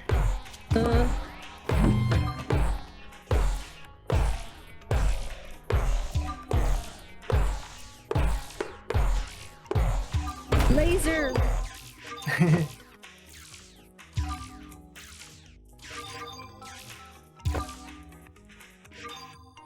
Okay, maybe a bumper would be nice around here. Yeah, that would be very nice. And then I could throw a shrimp here. Yeah. And then I'll throw a laser once I get some more laser. Oh no, barrels! Oh my goodness. Laser? Yeah, so the idea of eel is that he does chain lightning effects, so he's more for damaging an entire prod. Yeah, and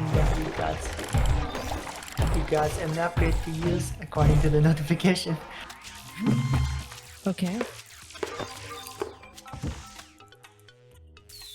Yeah, you're pretty stabilized right now. I think you're doing great.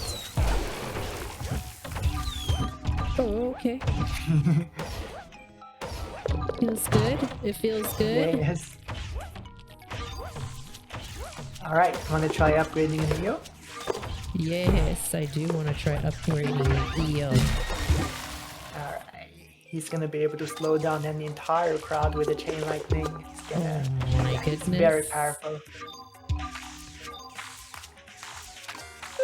I feel like I need another one here.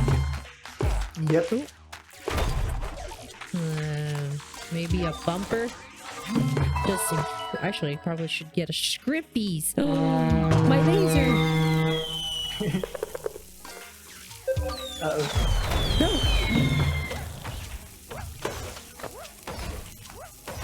Oh no! Get away! Get away! Get away! Get away!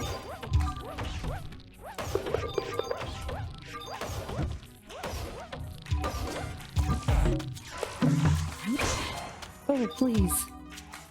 And thank you. Alright, there's more. Oh no! I can't get that pearl. Give me a pearl. I'm gonna... Yep. That's good. Got it.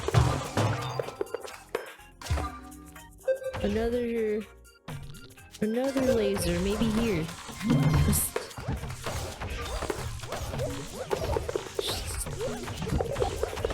get rid of that. Get we need? Oh my gosh, yes we do. We got 4 of them.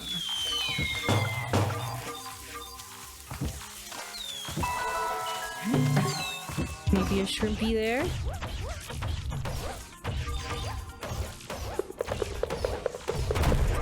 Yeah, you're doing very good. Super nice right now. Very safe. Okay. Okay. Lasering everything. That's right.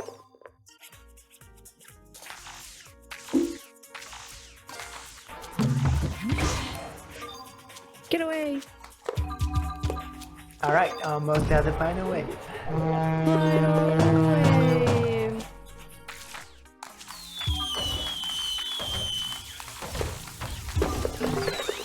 Oh It gets a bit messy.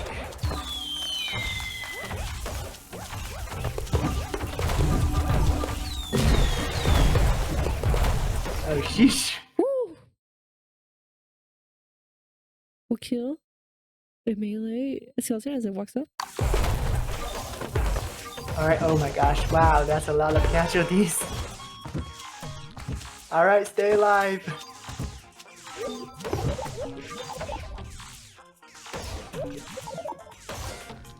Come on. Yeah, you're fine. Everything died on the left. Did. Everything did. Oh wow.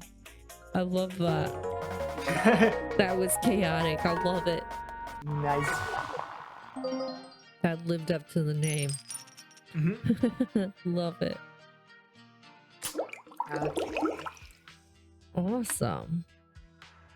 All right. We got So what's a next? little something something to share with y'all. Yeah, it's a turret from later in the game. Yes, we have I believe gonna turn that on. Oh. It is the Navy SEAL.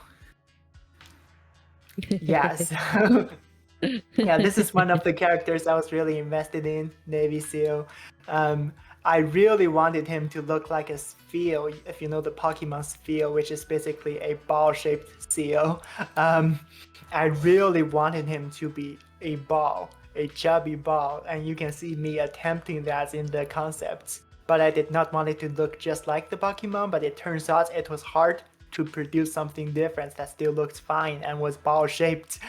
Tried a lot of ideas, did not work out. In the end, I decided to let him be slender, let him have his own identity as a seal. So yeah, he ended up being way skinnier, being way more fitting as a war veteran, which is his story. And yeah, he has a little hat. The final design was even more slender than the design on the left, but I think it just had way more personality to the seal. And his cheeks are still chubby, so that's okay. Yep. We still got these chubby cheeks.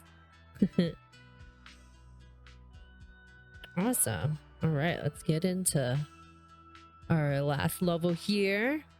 Special one again. Special. Right, you've made good progress, partner. Looks like a local human population got agitated by our research. Humans are swarming in as we speak. This is a perfect opportunity to test out my improved CLAM prototype. Those special delivery stations are still under early development. Enjoy them while you can. Nice. Okay, here we go.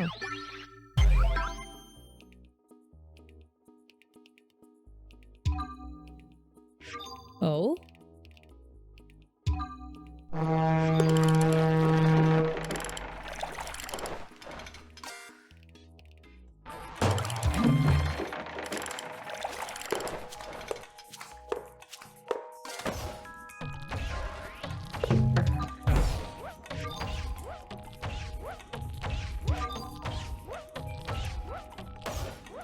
Where are you going? Where are you going, sir?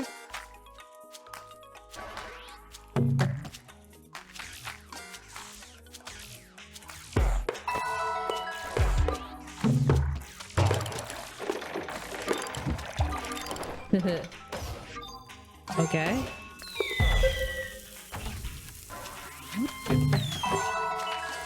Bumper.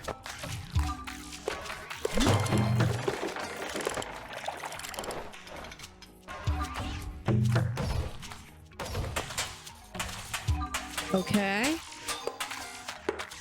Bumper.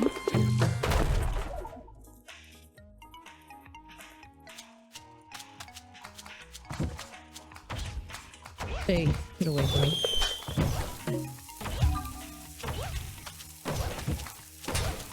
Bumper. Laser. Laser.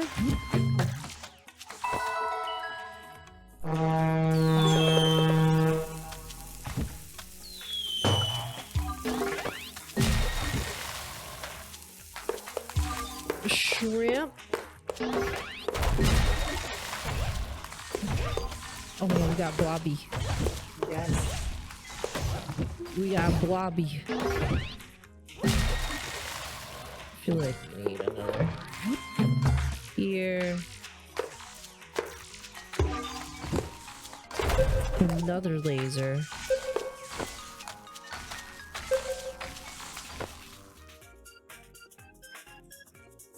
Maybe.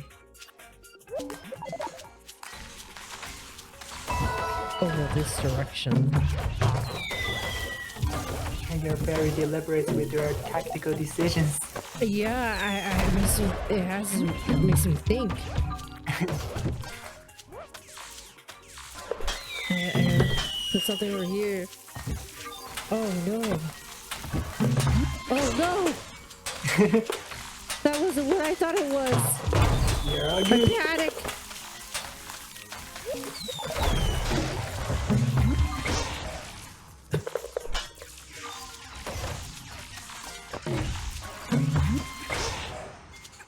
Oh my goodness. You missed a necklace or did I? Yep. Just blinking right next to you. Oh no. I gotta put my laser down.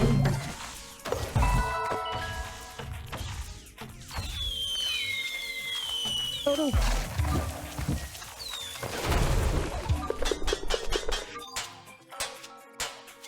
Yep. Drop the ball. Nice. Yes.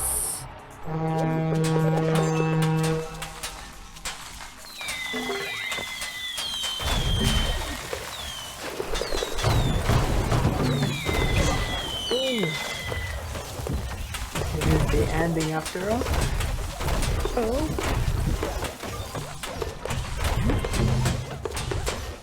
Yeah, just blow them all out, I guess. Right at this point. The left side requires more bombs.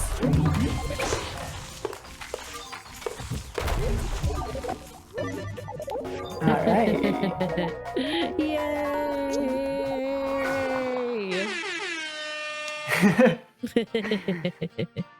How do you do the sound effects? On my mixer and Nice. yeah. Cheers, cheers. Business permit. A lost legal document from a specific human civilization. Salutations from Dr. Odin. What's that you found? A poor rejected retail permit forsaken by its human owner. I've always wanted to run my own shop in these oceans. Looks like I now have the legal requirements of some of the latest gadgets. You've picked up some human trade currency from the front line too. Those are just worthless metals. You can't eat them. I, for one, love shiny stuff. Would be glad to take those coins off your tentacles.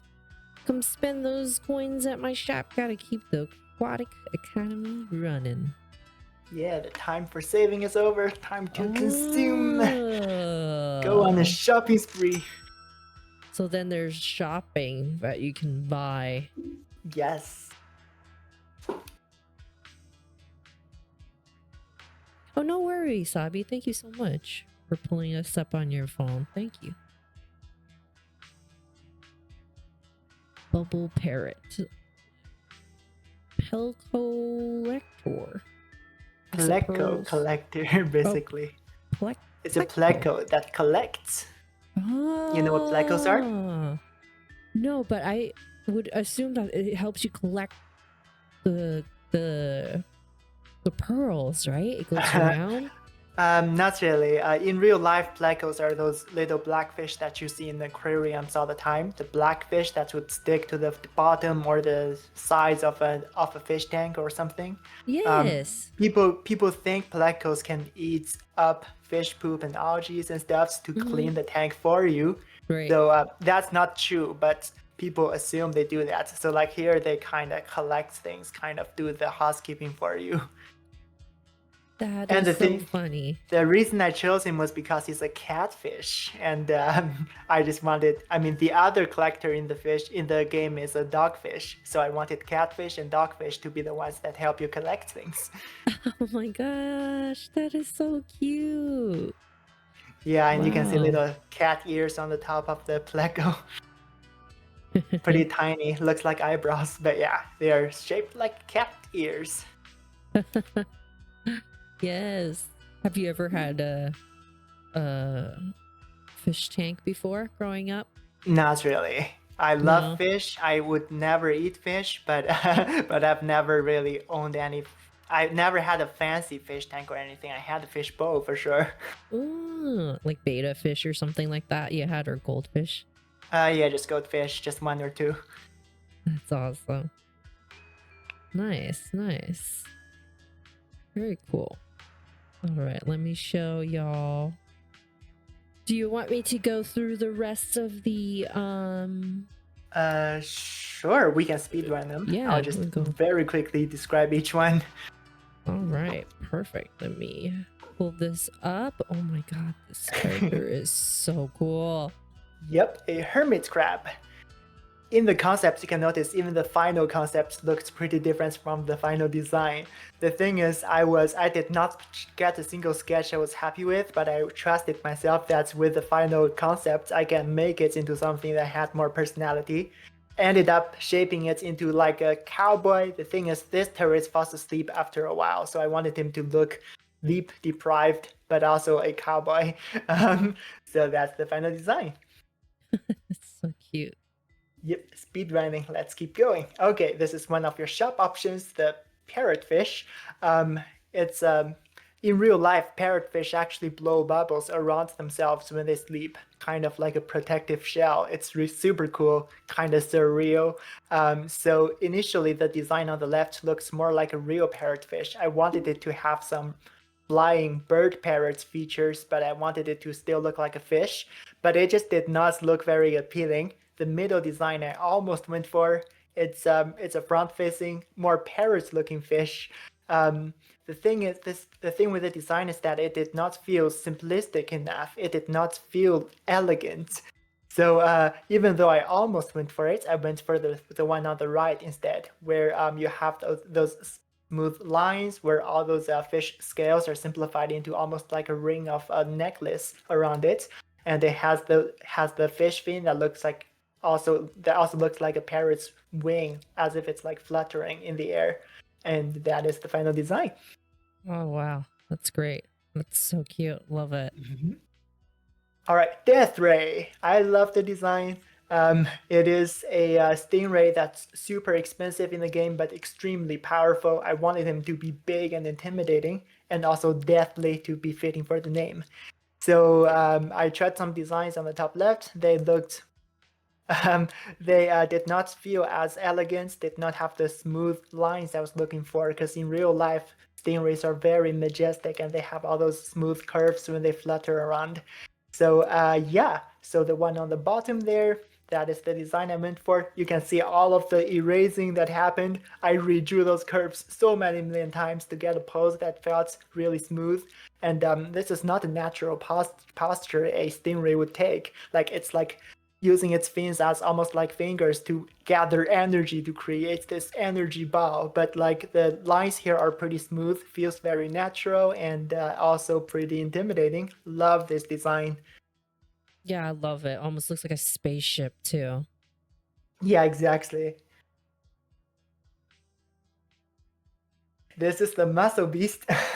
um, yeah, This is in this great. game, yeah, in this game, there's not really an economy option for the player because I know that having players strategize and trying to produce their own pearls at the same time would be very difficult.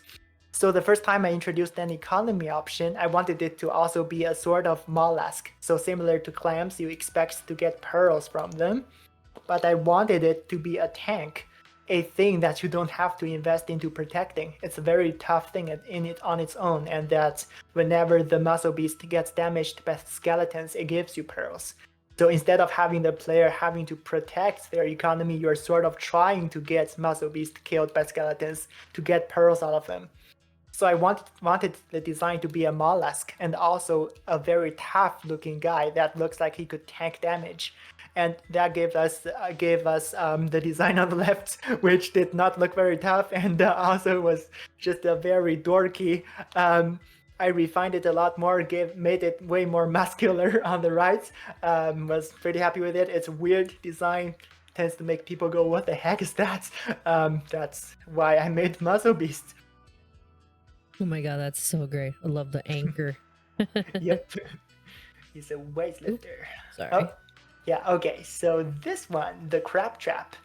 Um, Again, I want each turret to have more personality. So with this one, I wanted the turrets to follow a nice boxy shape. So it looks like a natural crab or lobster trap, because this is crab trap. And also I wanted him to have the personality where he's all dorky and nerdy. And so he got the teeth there and the eyes. And also he looks like he's dying inside. It's part of the intention. That's that. Oh my god, so cute. The name Crab Trap. I mean, I love Borderlands. Huge Borderlands fan around here, Uh, so Claptrap. So very similar nice. name. I love it. Love it. Awesome. Okay, sniper turtle. This is a turret that shoots really far and shoots weaker bubbles, so I wanted to give it a very narrow snot that's also very long. So it feels like a sniper rifle. That's like the thing it's shooting out of. Um, Thing is, it's a turtle, so it's a very scaredy guy. Whenever you or an enemy goes near it, he's gonna be retracting into his shell and not doing anything.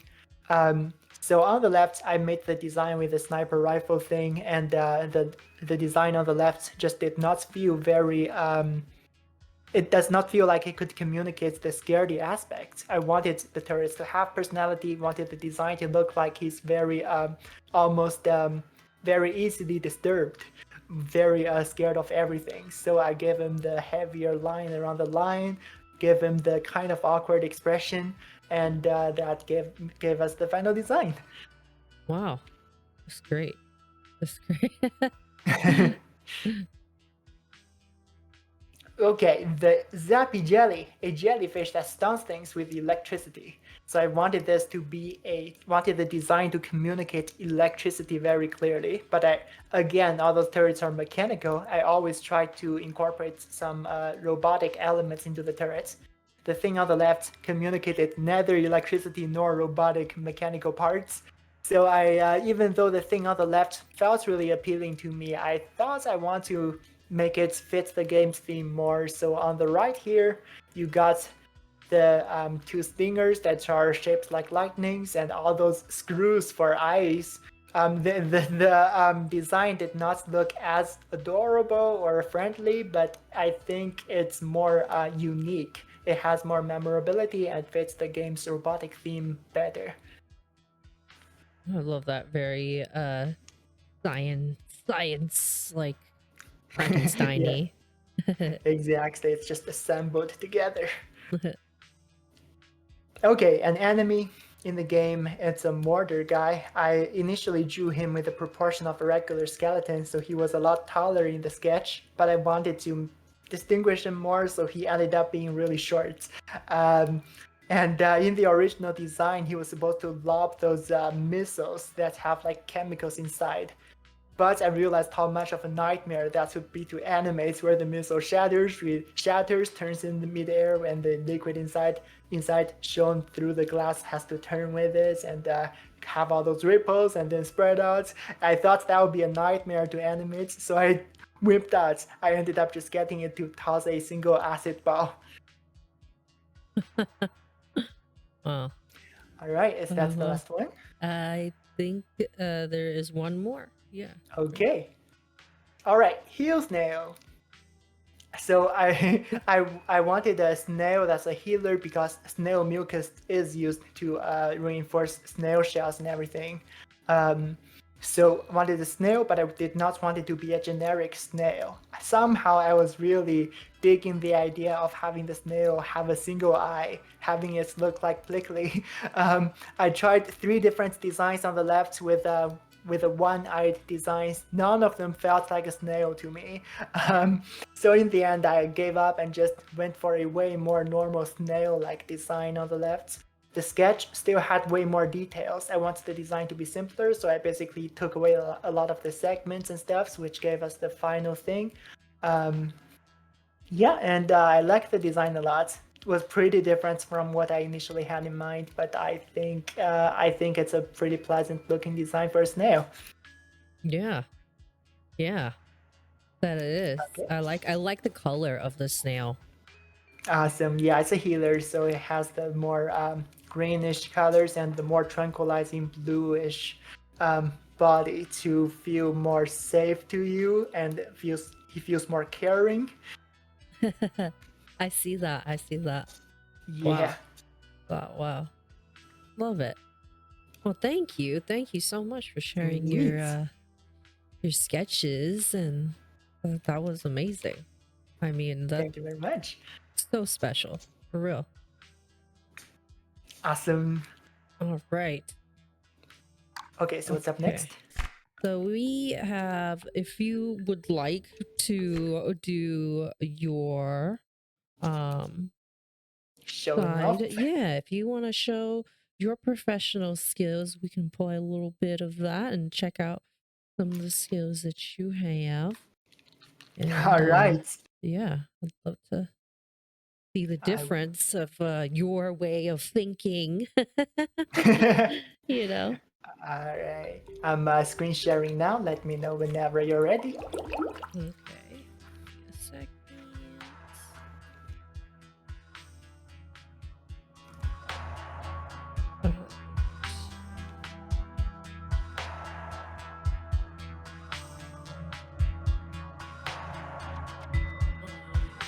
See it. Hold on. I will put you on full screen. Awesome. Perfect. Okay. Hold on. So what we're gonna do is that I'm gonna get you to pick levels randomly for me and pick turrets to make my life hard, and I'll try to play without the handicaps. Just gonna play with whatever you give me. So pick a random number between 1 to 15. My favorite number, my favorite number is 5. 5? Yeah. Okay, so this is a special level then. It is. It's a level where you get to place clams. You have to produce pearls to win, and you get clam as an option. This is the second world of the game where you have all the toxic lakes and rocks that would break down over time because the water's acidic. I'm gonna get you to just pick whatever turrets that look nice to you, and I'll just play with it and win. I want crab trap. Which crab? Aha. And I want the stingray. Yes. Oh, that is so expensive. And let's see. Let's do the Navy SEAL. Deal. All right. Okay. Oh, and for background information, blue turrets, the cards that are blue are the combat turrets that normally shoot at enemies. Green ones are support turrets. Orange ones are one-time uses. So like, don't give me too many blue ones. Have the less blue turrets I have, the harder the level is.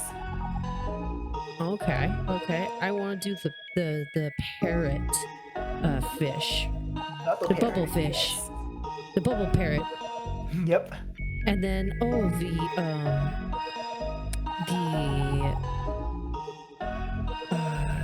what's the Frankenstein crab, the zappy jelly. Okay, sounds good. I'm gonna rearrange my order here to survive early game. You gave me 2 turrets that are extremely expensive to place. So early game, I'm gonna have trouble with early game. But fortunately, we have 2 pretty cheap one-time uses that could carry me. Let's get him to the last. Let's get him first to. Yes, I think that would be good. All right, let's try it then. I might actually lose. This is a pretty bad setup. Sorry. Yeah, that's the point. It's a challenge. Challenge. Here we go. Yo. Okay, so I'm gonna invest into economy right away since that's my only chance at winning this. Gonna spend my early economy on clams. Hello. Wow. Gonna get him back. Alright. He's not really threatening. I'm worried about this guy. I really need to be kiting him away from my base. Because I don't have any way of fighting back right now. Hello. Come with me. Alright. I'm gonna grab that. And come here to me. Alright, I'm gonna have enough money for a seal soon actually. Yes, I do. Yes. Alright, gonna drop the seal. Alright, good. Seal is attacking him. That's good. Alright. Oh no. Okay, now there's gonna be a guy here who's gonna shoot my clam, and I'm gonna take damage along with the clam. I don't want that, which is why I'm going to shield my clam with the bubble parrot.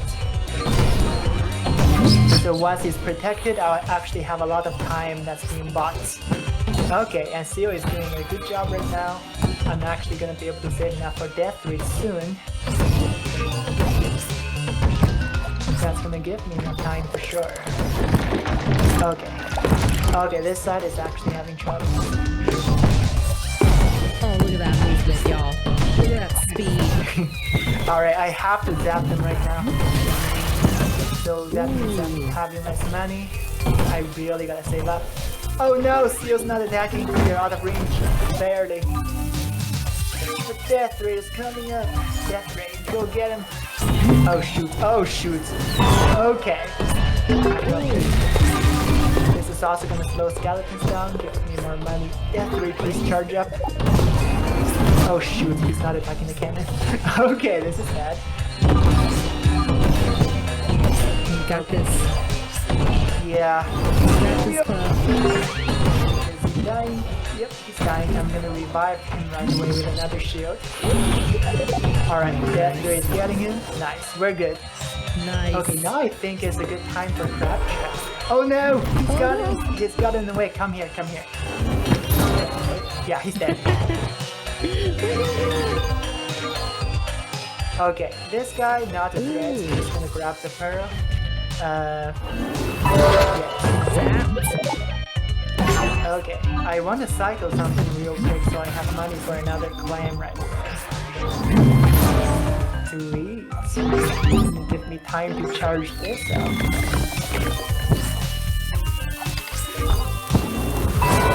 Alright. Gonna upgrade him.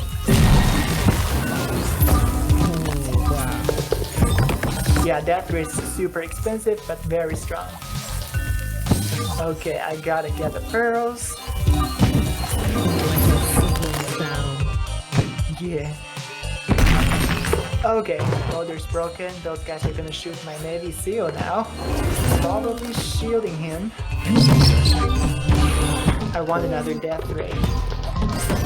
Alright, death ray right here. Raid. You got raid. Yep. Alright. So pretty stable right now. He should be able to get a cannon. I'm gonna drop this as a precaution.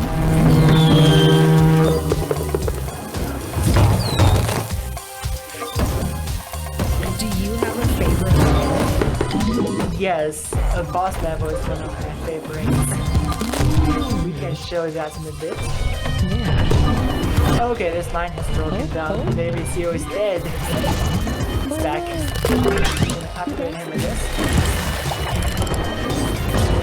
Oh, he's in Arctic.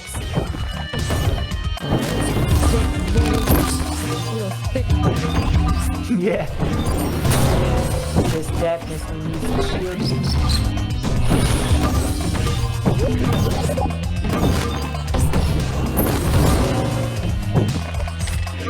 Okay. Get something here. Yeah, I'm halfway there. Oh, this guy launches the tracking missile. I'm just playing with the missile right now. Alright, getting more economy. He's being frozen by death ray. Okay, that's broken. Have to reinforce. Because someone's gonna come through. This guy just goes to you right away and dashes. He's dashing, but he's being grabbed.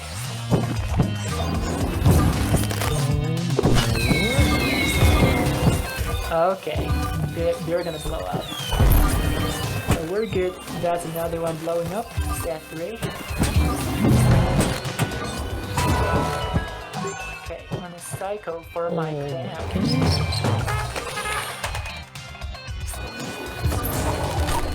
Nice. More clams.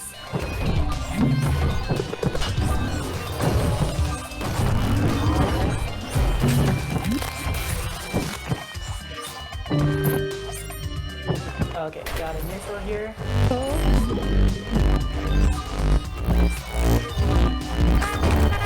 have a lot of money. A lot of money. Yes. Death ray. Yes. Alright, I'm almost getting there.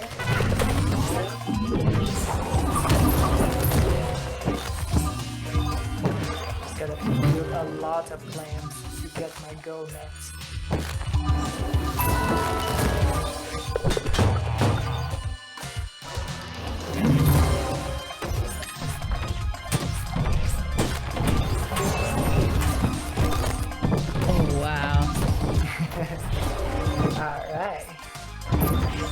More bubble parrot. Just to cycle to clam again. Clam time. Gonna get the missile out of my base. Don't want him to blow up on my turrets.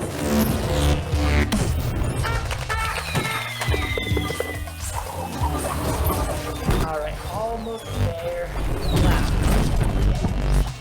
Okay, oh no, the mission's falling apart actually. Okay, good. They're being grabbed. Revive the death ray right here so he can freeze things. Nice. And I'm gonna upgrade him. Okay, I won! Oh, there's a missile. But I got enough pearls. That's it. Awesome. Thank you. Look how much money I have. Wow. Okay, so did you want me to show off the boss battle, or do you want to pick another level? Yeah, I think yeah, that'd be cool to show off a little boss battle. I would love to check that out. Yeah, so the idea of this world is that it's kind of polluted with acid all over the place. So after traveling through the entire world, you've located this ship that's leaking chemicals. That's the source of the pollution, as you're trying to talk to the ship's owner to patch up the ship. But there are some misunderstandings, and the guy wants to fight you, and that's the boss fight. Okay. There are no dialogues here because it's not my first time playing. And I voiced the boss. I love this character very much. Whenever you hear him laugh like a maniac, that's me. That's you. That's awesome. I'm not gonna emulate the laugh right now because people are sleeping. Laughing like him actually hurts my throat. Like I had to laugh like a real psycho. All right. I bet that was fun too. Yep, it was so fun. and the boss drops his own turrets. He's actually just like your dolphin friend. Like he also makes turrets, and he drops turrets all over the place. So you have to hunt down on his turrets. Otherwise the turrets are gonna cover the whole map in toxins. Wow. And the thing is, whenever the boss is poisoned, he gets a shield. So you can see poison going from you to him. He's absorbing your poison. So you want to avoid getting poisoned, which means you don't want his turrets to be covering the map with poison. Alright, I'm gonna try to speedrun this, because the boss fights could take a while. I'm just gonna try to damage him right away. Oh no! Well, that's what happens when you have a shield. He deflects things. You got this, Bub. Yeah. Alright, he's going over there. That's what his turret does. Which is why you really don't want those things around. Alright, gonna... Oh, the turret's already dead.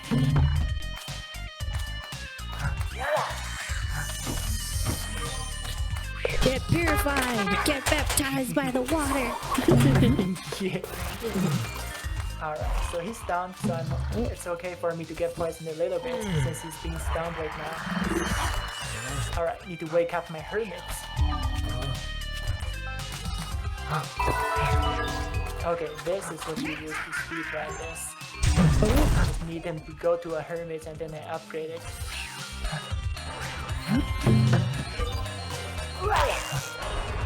Okay, there's another turret up here. Kill the turret. It's behind him. Oh. It's gone. Yeah. Okay, I need him to go to my turrets first before I can do something about hurting him. Oh, wow. Alright, so that's where he's going. I'm gonna upgrade him to just machine gun the boss down. Sleeping. Yeah, he's gonna get to stage 2 soon. Alright, stage 2. Oh, wow. And now he's gonna do a whole field wipe on you. And you're also sort of creating your own terrain depending on where you place all your turrets. Because now the terrain is based on the dead bodies of your turrets. Wow. Alright, I will keep on speedrunning by doing this. Oh no, he's out of attacking range.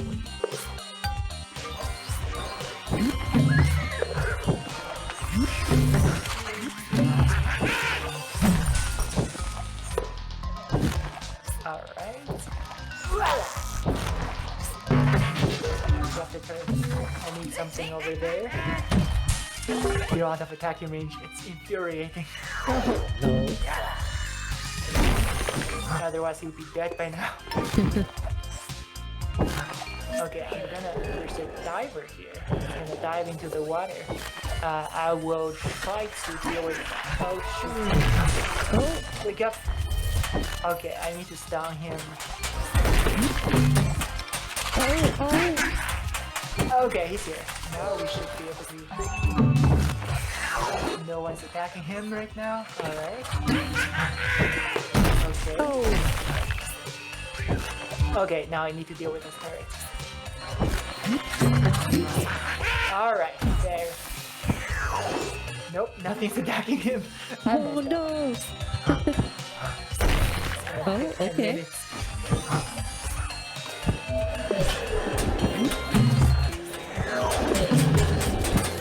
Okay, I'm gonna stun the divers while they're underwater so they would sink down. But never mind, they got out. I gotta wake the hermit up. Oh shoot, I need to save my seal here. Alright. I just basically upgraded him to wake him up right away. Because otherwise the boss would have dropped the rack on him. You know what? This is a good time to... Oh no, he got away! No.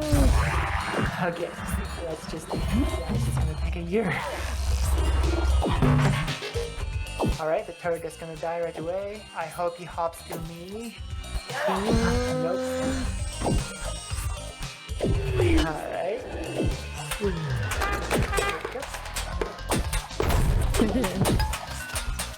mean, if this ends up taking too long, we don't have to play the whole level, because I sort of messed up with the hermit placement. Oh, here he is! He's about to die! Go, hermit, go! There he goes. I hope he stays here for a while. So, yes! Keep attacking. Nice. Alright, I need to save my seal. Okay, he's going away. Oh, he's lost some HP. That's a thick boss.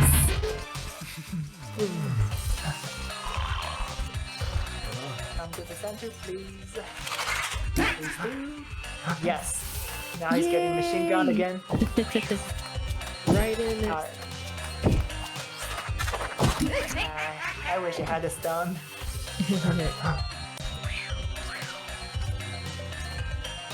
Getting shot at. Okay, I need to wake up the hermit. Oh my goodness. The rack blocking my hermits. Yeah.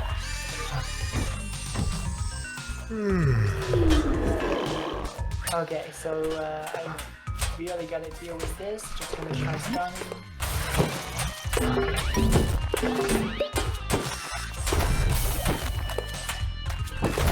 Down again. Yeah, so a lot of things there. Wow.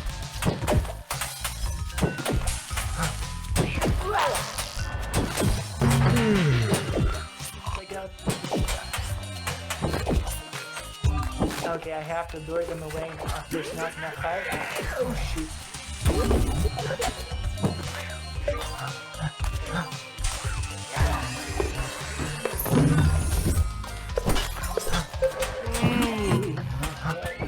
Look how far his arms stretch. He's spawning up, spawning at two spots at the same time. Okay, he's about to enter final phase. I'm hoping to end this pretty soon. What was his inspiration? Oh, he's based on a game character called Dr. Drax. I love the character from Command & Conquer Generals. He kind of looks like Dr. Drax, basically. But he pilots a mechanical thing. The name is Dr. Kraken, so kind of like Dr. Octopus, but Kraken instead. Yeah, he's got mechanical arms and stuff. Oh, I gotta, this is my chance. Need to wake him up ASAP. Yes, phase 3. Oh, Final phase is the hardest. And yes, I sort of put myself in the corner here. I actually can't get run without going into poison. Alright. Hurry up. I want to get that before he goes away.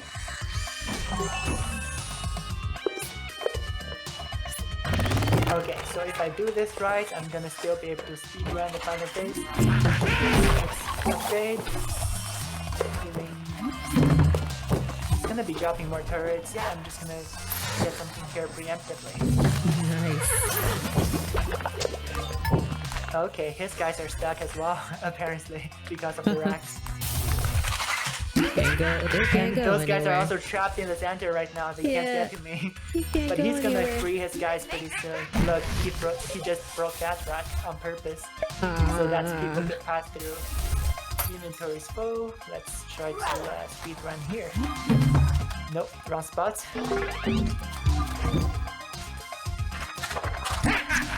Okay, wake up. Yes, okay, stun him. Oh, there he goes. Yes, lots of damage, lots of damage. Okay, he's breaking the rocks in the center, but right now this is still a perfect wall for me. Yeah. And those guys are not gonna get through. They're just staying there.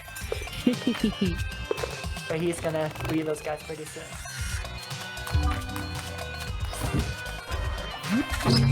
Yeah, there he is. Whoa. Wow.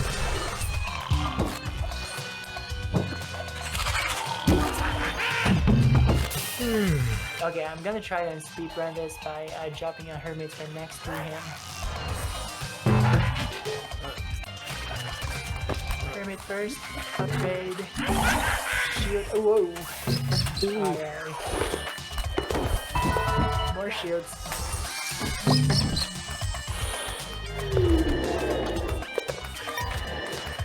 Okay. Not enough firepower here, just gonna do a stun. Ooh, nice.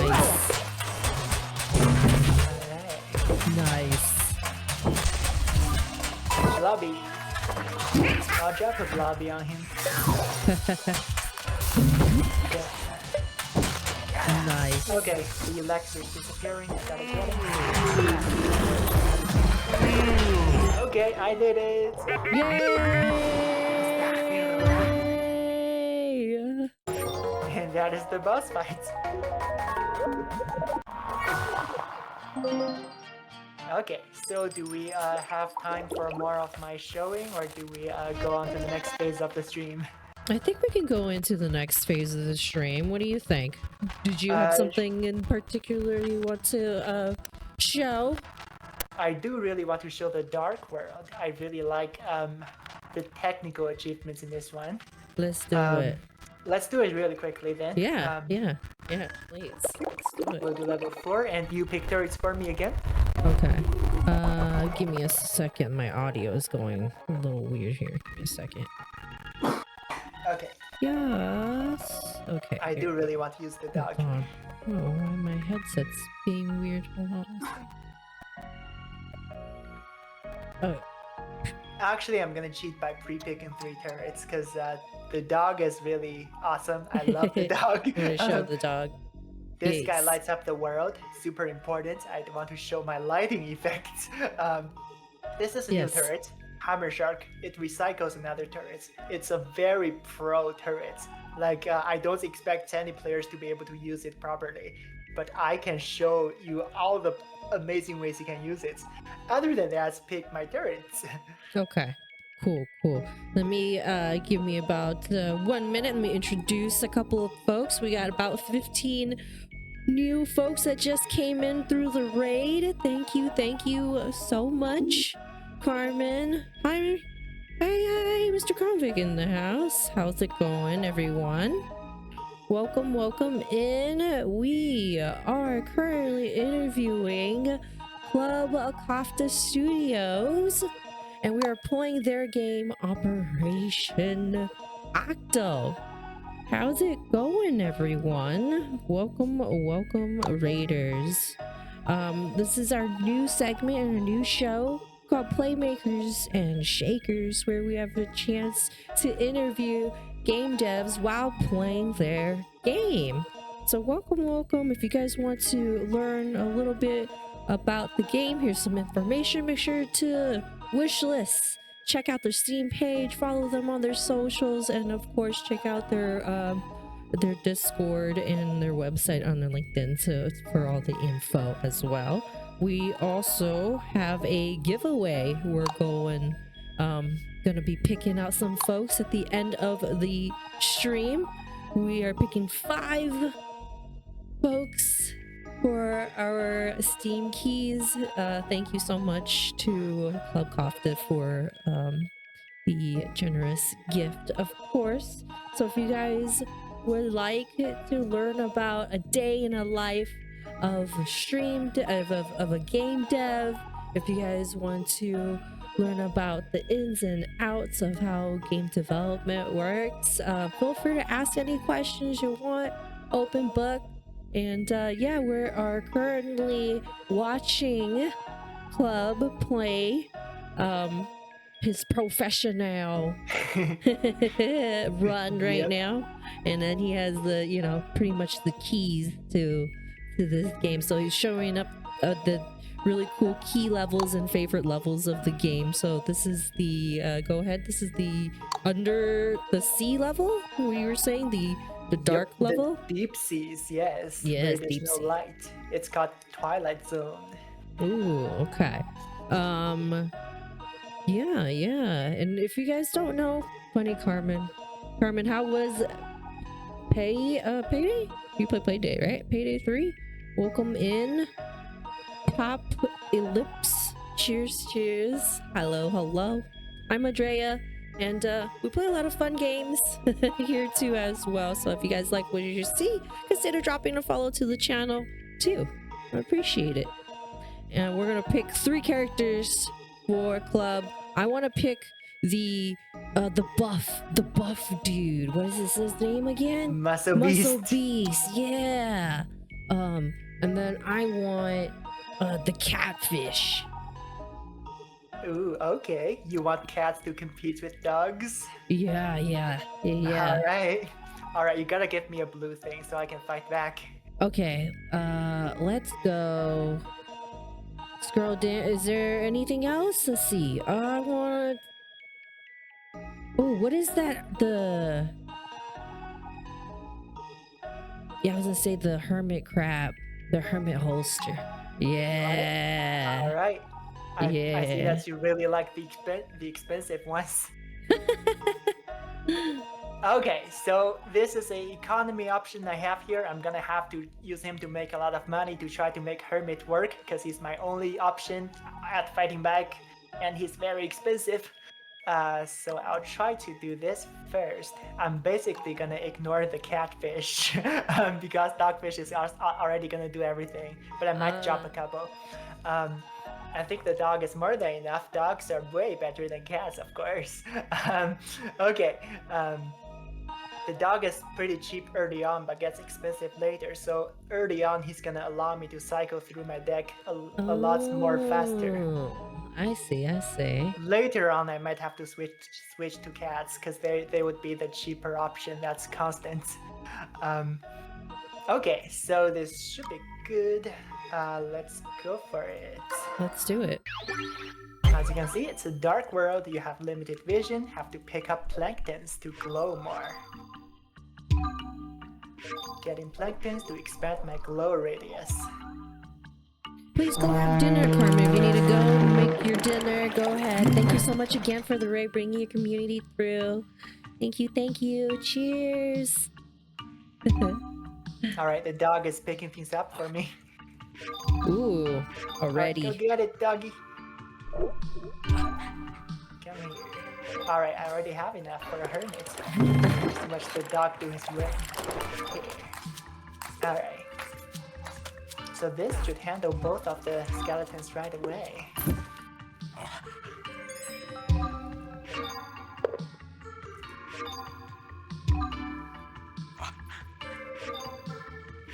Okay, so this skeleton is where I'm gonna farm a bit off of him.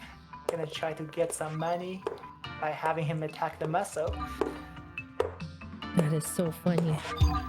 Yeah, and I'll get a catfish here to pick up the money from the muscle. But the muscle's totally dying, so I'm gonna recycle him now. Just getting his money back and dropping something else. Ah, wow. Okay. Okay, so I'm kinda out of light right now. I really need more vision. I'm gonna drop a vision here. Oh,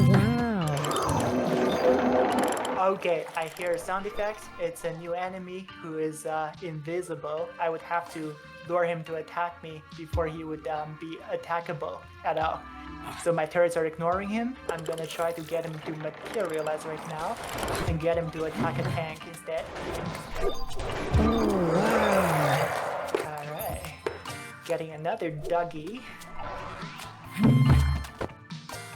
Oh, that's intricate. Alright. I'm gonna get some more vision up here. So I can see where enemies are coming from. Right. Okay, right. so the light's gonna die pretty soon.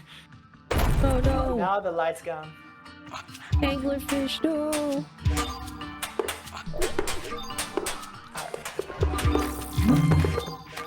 Okay, some things are coming from here. I think I can recycle him now. Just to cycle through my deck faster. Another Captain Phantom. Let's try to get him to attack my lantern here. Okay, lantern's dead. Oh. And he's taking over now. Going him. Gotta upgrade that to kill Captain Phantom ASAP. Oh, nice. Alright, he's gone. Okay, need to wake him up. Come here. Come here.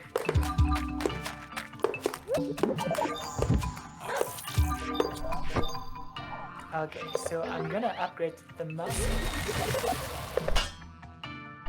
Okay, I'm barely getting vision here to see what's down here. Let's grab that.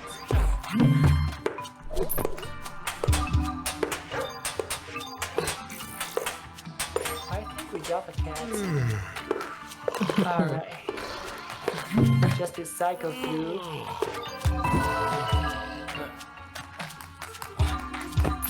Dogs are getting everything for me.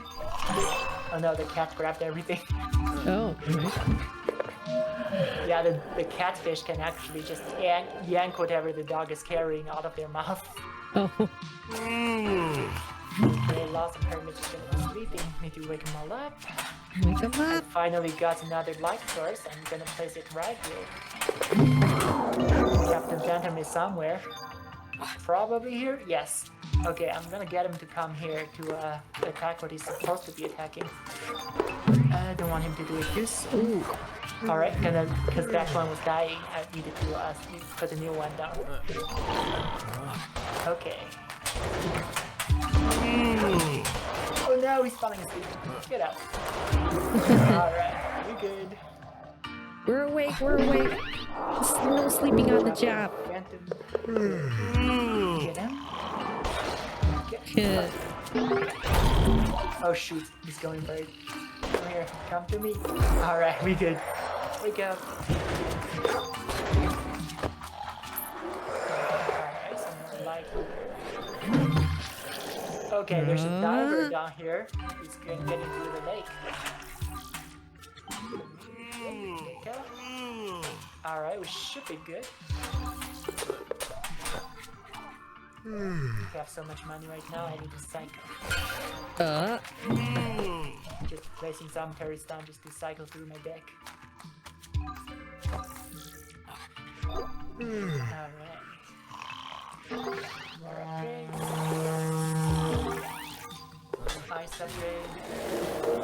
Oh. From here, because of the light. The I can light. see him coming. Yeah, light's very helpful. Here's another diver, getting him out right away. There's Another Captain Phantom. two. I got Oh, stuck. ow. Oh shoot, they're getting through. Lights. Oh, no. Okay. Don't need him. Ooh, there's the big guy with a lot of Oh. horses. My goodness. What is that? Gonna jump horses now. Oh, no. Horses. Right here, a diver from here.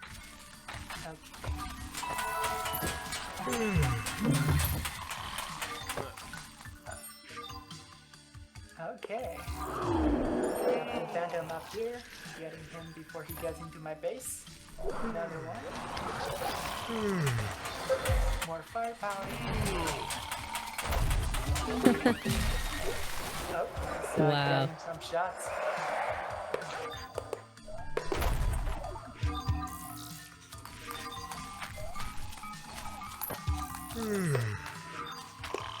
Wake up. Okay, I'm gonna probably try a upgrade for this if I get another elixir soon. Okay, there's a guy down here. Oh. They should have enough firepower for him. Of Oh. course, just jumped into water. But Captain Phantom. Oh, no. Okay, Captain Phantom is going after things. I better set up a new tank. Oh. Okay, did not want him Oh. showing up right away. Alright, might be in trouble here. Oh, no. We good? We're good. We're good.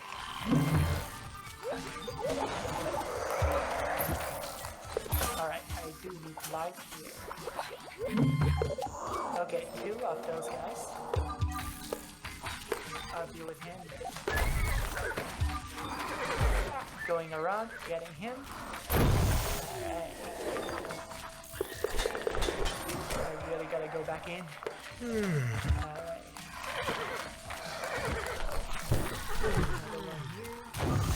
Oh my goodness. Okay, Captain Phantom is in the base. That is very bad. I wanna get him out first. Oh no. If he shows up in your base, he's gonna kill everything. Alright. Oh, okay. Got him. There's two of them. We're good. Okay, this side is solid. Nice. Might have to recycle something. Okay, things are dead. Okay, I'm gonna show off this upgrade. Gets his light to go Oh over my to ring. goodness. Wow. Yep. The lamp now. I love that. Last wave. Here we go. Okay, I know Captain Phantom is down here, and this side is being attacked. Everything's falling asleep as well. I'll just have to let... Alright, I'll just have to let those guys follow me for a bit.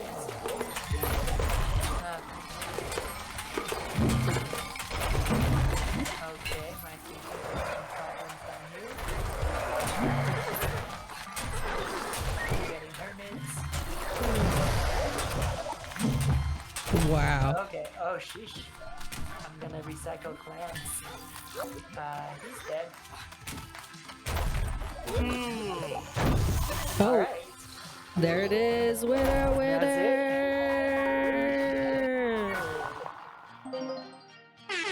Alright, that's my showing off of my skills. That is amazing. Wow. And the keys Okay. to the kingdom, too. Pretty Yep. much. That's awesome. Heck yeah. I think I'll stop streaming now, and let's do the super exciting trivia thing, right? Is that Yeah. next? Yeah, that is next. Alright. I've been anticipating it for a very long time. Yeah, I'm super excited to play this one too. We're gonna make it- play. Yeah, we're gonna play with the viewers if that's cool. Just to make I'll it more exciting for the audience, I'm gonna put my pride on the line. I think I consider myself a marine life expert by this point with all the research into this game. So I think I'm gonna get 90% of the questions right. That's just I'm just gonna make the bets right now, and I'm probably gonna end up getting embarrassed, but we'll see what happens. I love it. I love it. Yes, I'm excited to see what we get to learn. Because yeah, there's some really fun facts on here. So, let me just explain to the chat what we are up to in just a little recap here as well. What we have next is trivia. So we're gonna host a little mini quiz related to octopus or sea creatures, right? So we're gonna do a poll where we're gonna have true or false. You are gonna vote. And then we'll have about a minute or so for the voting to be done, and then we can see whether you get it right or the dev gets it right. So let me just give you a little shout out here. Operation Octo, feel free again to wishlist it on Steam. Follow the social media. Thank you again to Klub Kofta for taking his time, for coming in and doing this interview with us. And of course, make sure to enter into our giveaway while we give away a 5 Steam, stream. I keep saying stream. 5 Steam keys. So, yeah. Heck yeah. So let's get started here. All right. Okay. So, so let me pull up our poll system as well.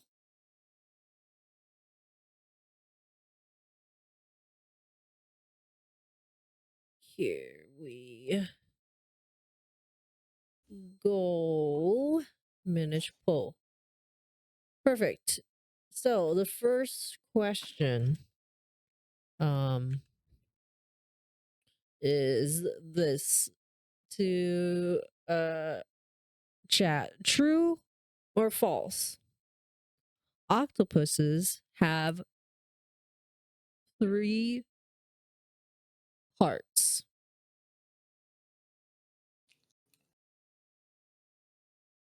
Should I be discussing what my thoughts on Yeah. it are? Yeah, But what are your because thoughts? because I'm just gonna end up giving answers away if I just It, talked about it right now. no, it's okay.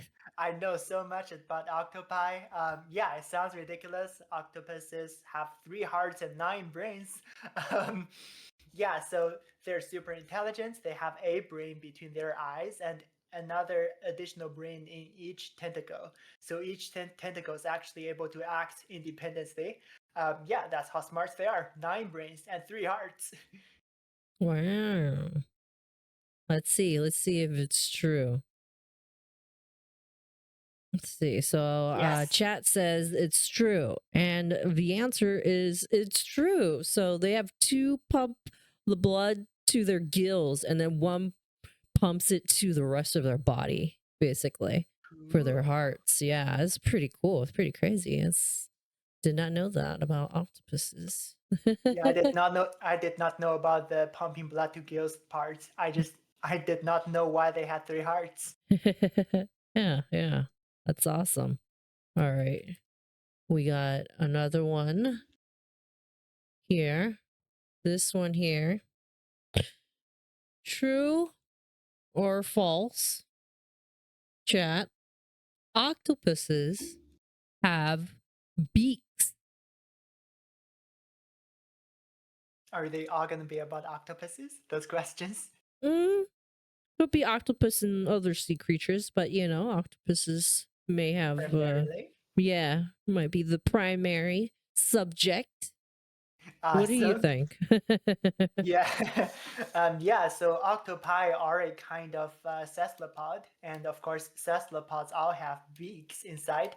They use those to break mollusks and everything else. They have very powerful biting powers. So I'm gonna answer yes. Like a squid has a beak, octopi also do have beaks. mm, that's interesting Yeah, they just assessment. grab onto a clam and then just crash it with their mouth on the bottom. It's terrifying. It would be terrifying if you're the clam. Right? Oh my goodness. All right. So chat says it is true. And so does the dev. Dev also says true. And Yeah. the answer is it is true. That is absolutely correct. So their beaks is made of keratin, is the same material as bird beaks and human Ooh. fingernails. So What? yeah, so keratin, right? So it's the only hard part of their body, and they use it to crush and eat prey like crabs and shellfish. Yeah. That is so cool. I did not know about that. Yeah. Yeah. Oh, hi, bro. Welcome back. We're doing a little trivia part of our segment. Welcome back. Welcome back. So here we go. That is that's fun to know, right? Yeah. All right, here we go. There's the next question here. So for our trivia, I will pull up a poll. It's a true false. You can vote in. Got about a minute, and we'll discuss with the dev why he thinks it's true or false. All right. Here's the next question. We got a minute into the poll. Octopus blood is red, just like humans. True, false?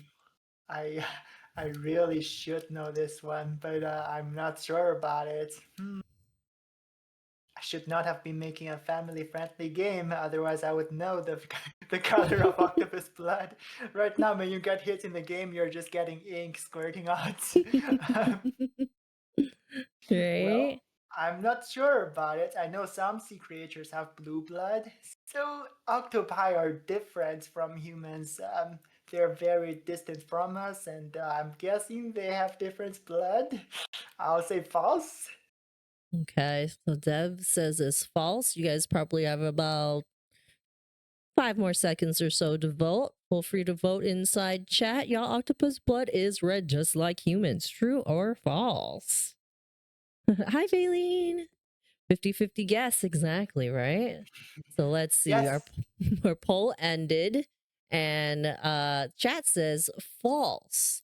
Deb says false, and Everybody the says false. answer is false. Nice. What Yeah, color is it? so it's blue due to the copper base hemocilian. Okay. Hemo Cool. I guess there's something with their blood specifically that makes it blue. But yeah, it's not red, that's for sure. All right. Good. Awesome. Okay, here is our next one here. All right, true or false? A giant squid's eye can be as big as a basketball. I'm gonna say true on it. Not entirely sure. I think the Basketball? statements the statement sounds very familiar, and I mean a giant squid is not as giant as we think they are, so it could be false. But I'm gonna give it true because just picturing it in my head, I feel like their eyes could be that big. And we're talking like as big as a basketball, meaning like the largest kind of giant squid, which probably should be that big. Yeah. Well, they would have to be bigger than the basketball because their eye alone is the basketball size. That is terrifying. Yeah, talking about the eyeballs. Right. All right. 5 more seconds, y'all. Vote in the chat. It's the mighty Kraken. Right. All right. So the chat says it is true. The dev also says it's true. And the answer is it's true. Yes. They have the largest eyes in the animal kingdom. Wow. Yeah. Bigger than that of whales? I guess so. All right.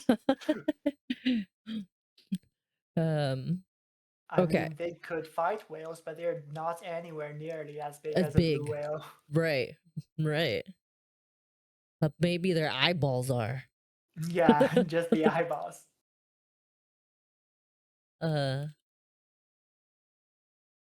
Okay, so this next one, I can't put it all into the chat, but I will read it out for folks here. The grammar might be a little weird in chat, but it's true or false. Octopus can fit through any space larger than a grain of rice. Yeah, I'm gonna say false on this. I know they can fit through tiny tubes and stuff. They're very good at escaping from aquariums, but a grain of rice is really small. Like you need to think about, they do have hard parts like their beaks and stuff. Like they can't just squeeze through things like liquid. So I'm gonna say they can fit through tiny tubes, but not a grain of rice. What do you guys think? What do you think, y'all? Do you think true or false? You guys have about 5 seconds. The octopus can fit through any space larger than a grain of rice. True or false? Let's see. So chat says it is false. And game dev says it is false. And the answer is it is false. Nice. As long as their beaks fit, the rest of them can squish through and they have no bones. So octopus are so flexible they can fit through a keyhole. Ooh, wow. Okay, that is small. That is pretty small. You got it right still. Yeah. All right. I mean, if you said the keyhole, I still would have said false, but All right, here is the next one here. We're speed running through some of these, but it is okay. True or false? All octopuses have the ability to glow in the dark. I'll say false. The thing is, I mean, in the game, I showcased the dark world where you're eating planktons to glow your octopus. The Yeah. thing is, a lot of fish get their glow by eating photoplanktons.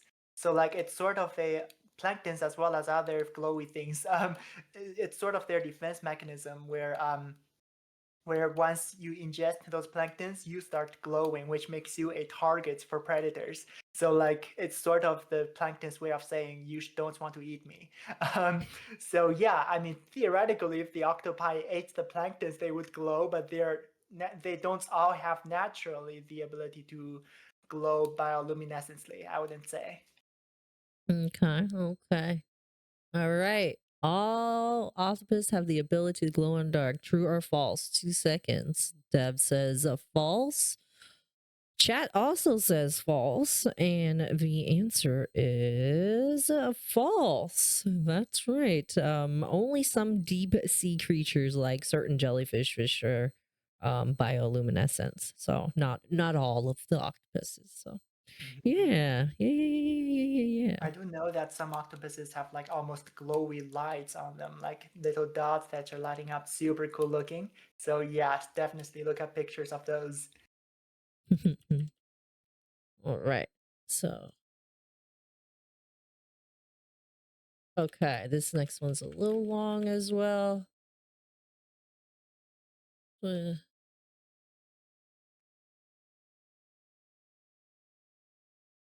Okay.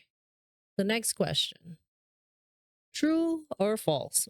If a crab loses a claw, it will grow back twice as big every time. I'm gonna say false. They do grow back claws, but like it's gonna be the original size. I mean, technically, crabs could grow indefinitely, but like it shouldn't take that much time for them to grow back the claw. Like it's not gonna take.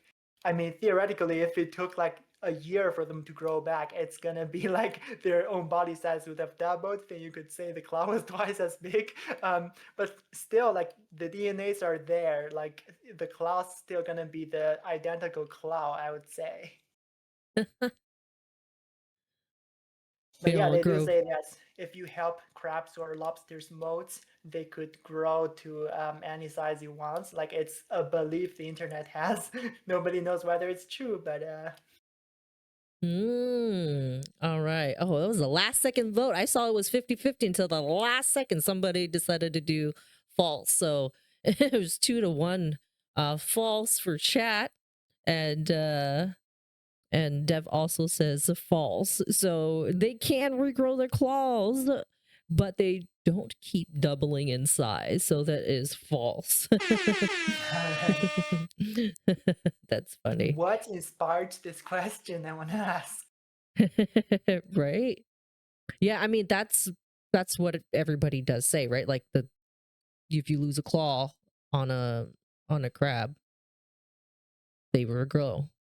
Yeah. But it's not like hair where it's just like grow twice as long, right? Or like twice as thick. Does it like a little different? Yeah, I was thinking like some crabs have a bigger claw that's bigger than the other claw. I thought you might have been inspired by that to try to Yes. trick people with it. Yes. Sometimes they have like just that one arm, right? That one strong arm. Yeah. Yeah. True. Okay, next question here we got true or false. Dolphins give each other names and even gossip about each other. I'm gonna say it's true. I know about the names part. I'm not sure about the gossiping, but then you don't really understand them either. Even if they might be talking about very philosophical things without you knowing. So I'm still gonna say it's true. Regarding the names thing, with the underwater sound recordings and stuff, and people interacting with dolphins, it's very clear that dolphins use specific sound frequencies to refer to each other. Each dolphin has a frequency associated with himself, and you could emulate those frequencies to basically call over the dolphin or something. So clearly they have names. About the gossiping, we don't really know. I'm still gonna say true. I mean, if you Oh hear my a dolphin goodness. mention another dolphin, you could say he's gossiping. Right? All right. So chat says it is true. And Dev as well says that it is true. So the answer is it's true. So Awesome. dolphins uses unique whistles as names, and then they can recognize each other for like decades, apparently. Mhm. Yeah, that's really cool. Yeah, that's awesome. Same thing with birds, actually. I mean, crows have unique names. They not only remember English names humans gave them, they also remember their own names from that other birds would call them by. Yeah, and they remember it for decades. Like years later, if you called them by their name, like if the owner of the pet called it by its name without having met it in like 10 years, the crow would still respond. Oh wow, that's good memory. Yeah. All right, next question we have. True or false? There's a type of fish that can be changed from male to female and back again. I'll say true on that. I mean, there are a lot of fishes out there. One of them has got to be able to do it. Um, I know sea sponges can do it. Sea sponges can switch gender depending on the need. So, like, it's not too far fetched for a fish to also be able to do so. I'm looking at sea sponges. You mean like SpongeBob, basically. Yes, people say that's why in SpongeBob kept on dressing up like girls sometimes. It's kind of a reflection of sea sponges being able to switch gender. Oh, I love that. I love that. I love that. Budokan says seahorses. Do Mm. seahorses do that?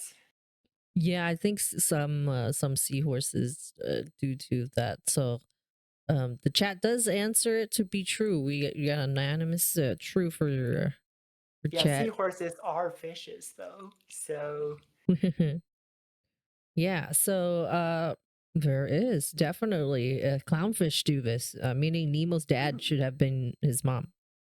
all right. It's whatever Yes, the kid needs. right? Okay, let's see. I'm gonna... Okay, here is one. I want this one. True or false? Ooh, that's not how you spell false. True or false? Lobsters pee out of their faces. um okay. It's True. random enough that I want to say true because I don't think anybody could have thought of that. um, but a part of me want to say false. I think true is the answer, and I don't want to break my streak of getting everything right. Um, I'm gonna say true, even though I think it's false. um, yeah, I'm sticking with true, but like if you've eaten lobster and stuff, like you do get pee outs before before you eat them. I don't think it comes out of faces.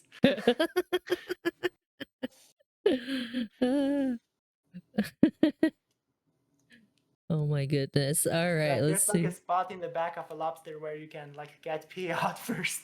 Right, like I've seen like it being prepared to take something to kind of shove it Yeah, there and let the urine out or whatnot, right? And then right. yeah. All right, we're Okay. torn in this. So chat has 50-50 on this one. So they're kind of like you, but you did pick an answer. So I picked true. you picked true. So lobsters do pee out of their faces. Yes, yes. That's not based on biology, but based on psychology that I got it right. There you go. It says they communicate and fight by shooting urine from their nozzle near their eyes. All Classy, huh? right. Very Cool. classy. Yeah, that's that the horror. The horror really. All right, and then we got this. We have about see what time is it right now. I don't want to go over your time. If let me know, we can do like a couple more if you want. Yeah, for Um sure. I do have about 7 more. I don't know if you want to Ooh, do that okay. many, but we Can could I do. take a 1 minute break real quick then? Yeah, definitely, All right, just gonna definitely. go to the bathroom. Yes, yes, please go to the bathroom. All right, be right back. Yes.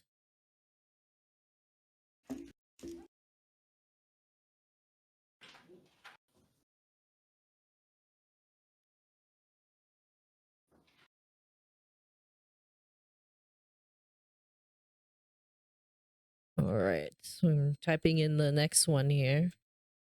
How's everybody doing? You guys doing good? Thank you for being here, y'all. For real, for real. Thank you. Thank you. I know this is only the second episode of the Playmakers and Shakers, but I really thank y'all for believing in me and allowing me to do this and to be here and hang out with y'all this way. I'm really excited for this one here. We'll ask the dev when he comes back, but I can tell you guys if you want. Do you think sharks are more closely related to dinosaurs than to modern fish? What do you guys think? I'll put the poll out when I bring it up to the dev.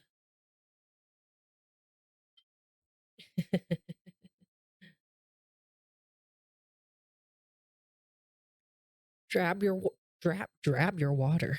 English, grab your water. Drink it. And stay hydrated, y'all.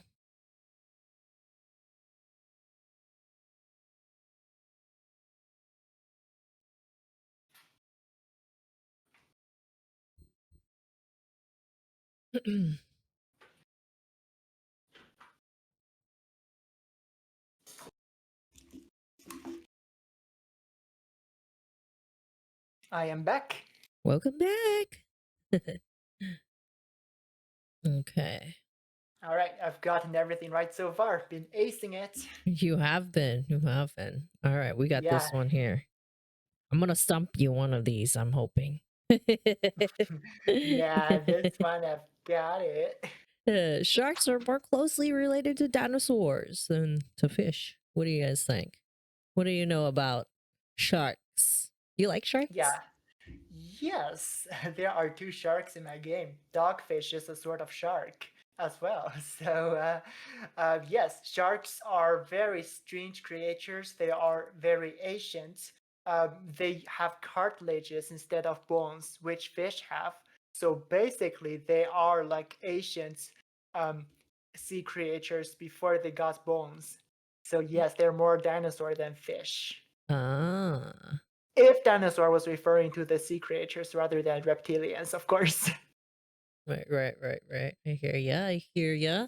Let's see what chat chose. Chat chose true. They think that sharks are closer to or more closer to related to dinosaurs than modern fish, and so does the dev. And that question, the answer is true.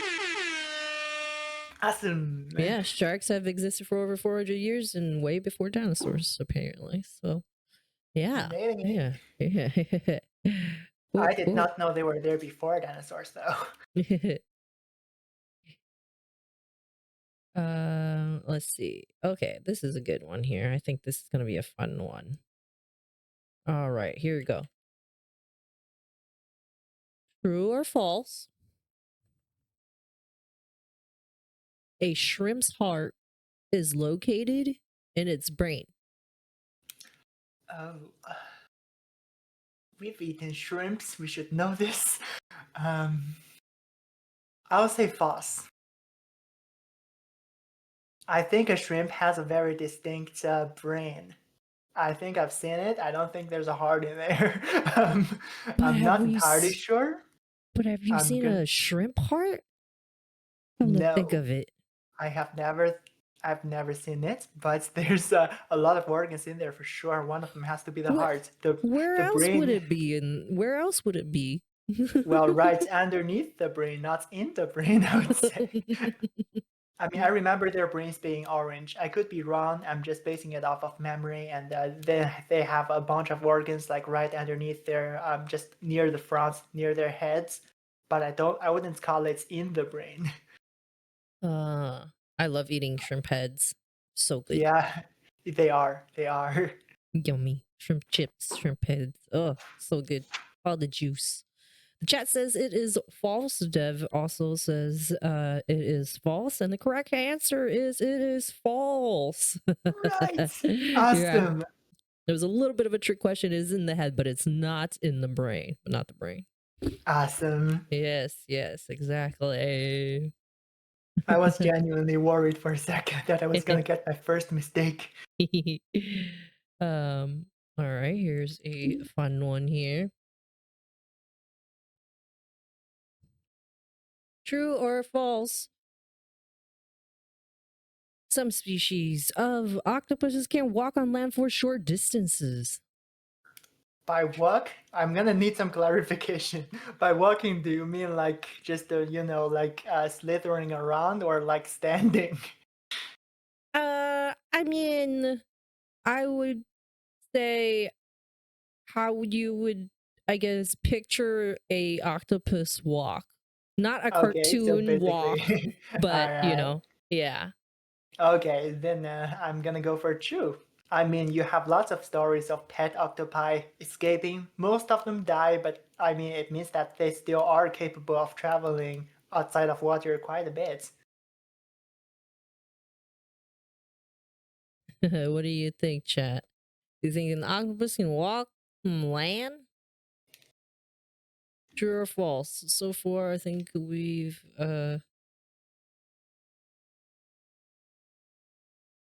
got true. Everybody in chat says true. Dev says true. It is true.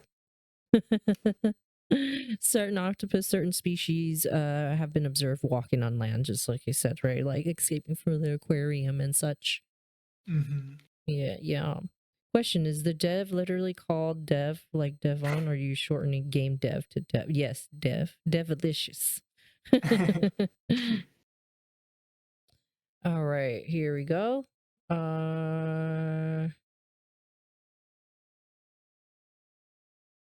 Let me see. Got it. I got two more for you. All right. Gonna keep my records perfect. In a perfect record, y'all.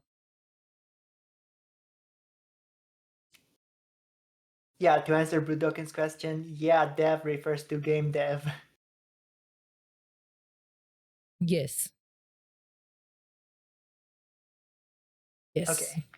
Nice question. True or false? Octopuses have been seen high-fiving each other after a successful hunt. Oh my word. It depends on how metaphorical high-fiving is. High five.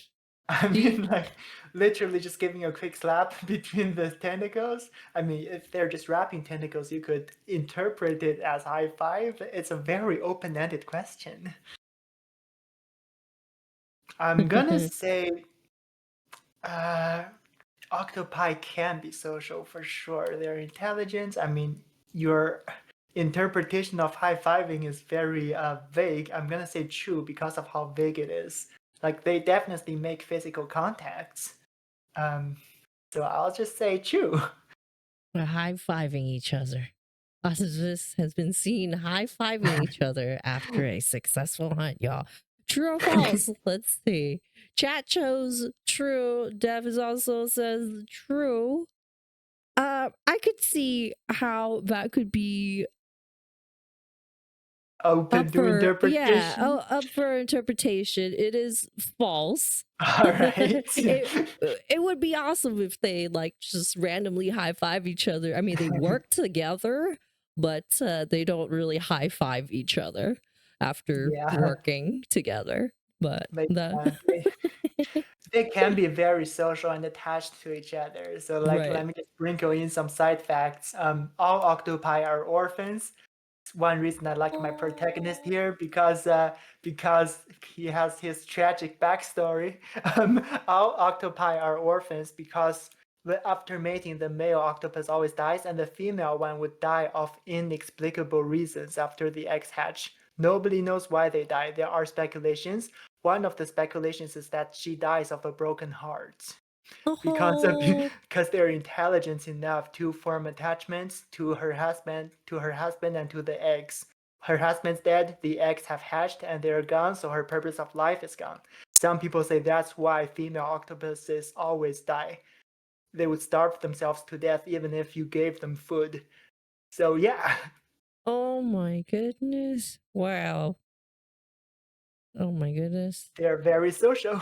Right. Yeah, no, for sure. I mean, so yeah, they've seen high-fiving each other. Yeah, that's absolutely true. All right. Our very, very last question here. All right.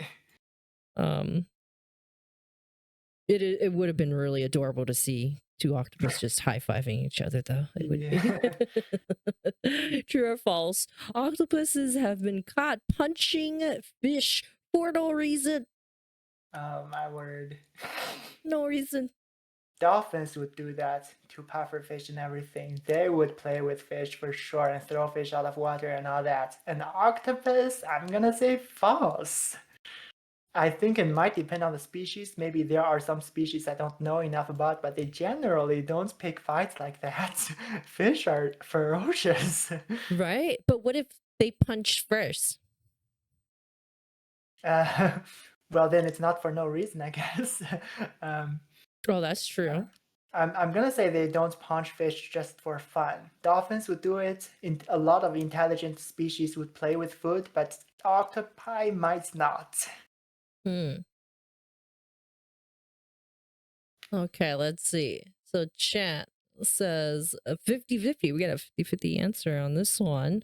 Dev says false for has octopus been caught punching a fish for no reason.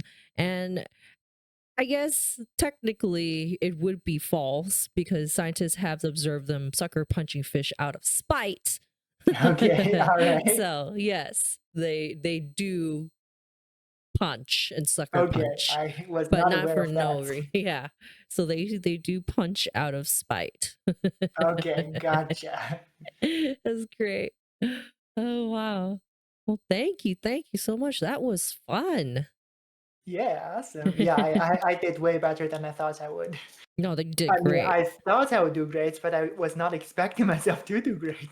That was awesome. Yeah. Yeah, so Operation Octo is a underwater tower defense game where you play as an octopus, going around collecting different kinds of fish as your turrets to fight underwater skeletons. It is a game that reminds people a lot of Plants vs. Zombies, but it's also a bullet hell game where you have action elements, you're dodging enemy bullets, you're physically going around to collect all the resources and put turrets around. So yeah, Plants vs. Zombies, but with a lot of action. Like the chaos boss Yeah, fight. very chaotic, yes. Yeah, I love that. Yeah, and also there will be controller support eventually before the game's release. So if you play on consoles, eventually you will be able to. Well, thank you so much. Yeah, thank you super much for having me on the stream. Yeah, Yeah, it was so fun. Yeah, most definitely. What can we expect next for Operation Octo? Right, so the game is releasing in July 2025. And up next, we're gonna mostly be releasing some more worlds for the game. And after that, I will finally be finishing my 5-year development cycle, and I would be very happy to move on to other ideas of mine. So yeah, the game is coming this summer. Oh, that's awesome. I'm really excited for you. I guess one last question I have for you is basically what advice would you give to the future of folks that might want to get into indie development or breaking into the gaming industry? What would you? Yeah, okay. So I would say Yeah. like there is not a set path to doing indie game, whether you're developing games yourself or joining a indie studio. Like there's not typically a path that's set for you to do it. I mean, I got a degree in game design. I think such educations are very important, but like obviously not everybody's gonna be wanting to pay all that money, and I wouldn't necessarily recommend it all the time. It gives you very necessary design skills, but the thing is, most people who work in the game industry are not people who thought they would do it at all. A lot of our professors would have been from different career paths who at some points needed a job, and a friend recommended them to work at the game studio, and they just did so, and they ended up spending the rest of their lives in games. So there's not really a set path for it. Sometimes you pave your own path. Sometimes you just meet someone who might be able to open the doors for you. Sometimes it's just a personal interest that could eventually become a professional pursuit. But overall, it's a very risky career path to take. I'll say it's full of disappointments. The vast majority of games are not going to make money. So you really have got to be someone who's passionate about making games, who has love for this craft, and you do it for just the sake of the craft itself because you enjoy doing it. So like generally, you don't expect to succeed in this field, but if you love making games, love coding or stuff, definitely pursue it. I love that. That's great. Yeah. Yeah. Good advice. Thank you. Thank you. Um, any other thoughts or any final shout outs or anything like that you would like to give? Ooh, shout outs. Not sure. Shout out to all of my playtesters. There are a few friends from college. Like I basically playtest with people just as an excuse to socialize. Like I'm usually such a nerd who's so introverted. I would never reach out to longtime friends to connect with them. But making this game has given me the excuse to go, hey, can you help me playtest? Like every once in a while. And during those times, I would be talking about chatting with them about asking about how they're doing and all that. So yeah, shout out to my playtesters who have tested with me a lot and experienced the roughest versions of the game and suffered through them, and have been devoting a lot of time into helping me improve my game. Oh, And you can see a credit to all the playtesters in the game, of course. So if anybody wants to see the shout out targets. nice. Nice. Awesome. Awesome. Yeah, yeah, that's awesome. The heroes. Yep. That's great. Well, thank you again for being a part of this segment with me as well. Club, I really do appreciate you believing in me and taking a chance on Awesome. doing this. So thank you. Yeah. Thank you so much for planning all this out. Yeah, it has been a real blast coming here. Yeah, it's a super fun stream. Thank you for all of this. Good, good. I'm glad. I'm glad. And I'll talk to you soon. All right. Thank you everyone for watching. Thank Goodbye. you. Bye.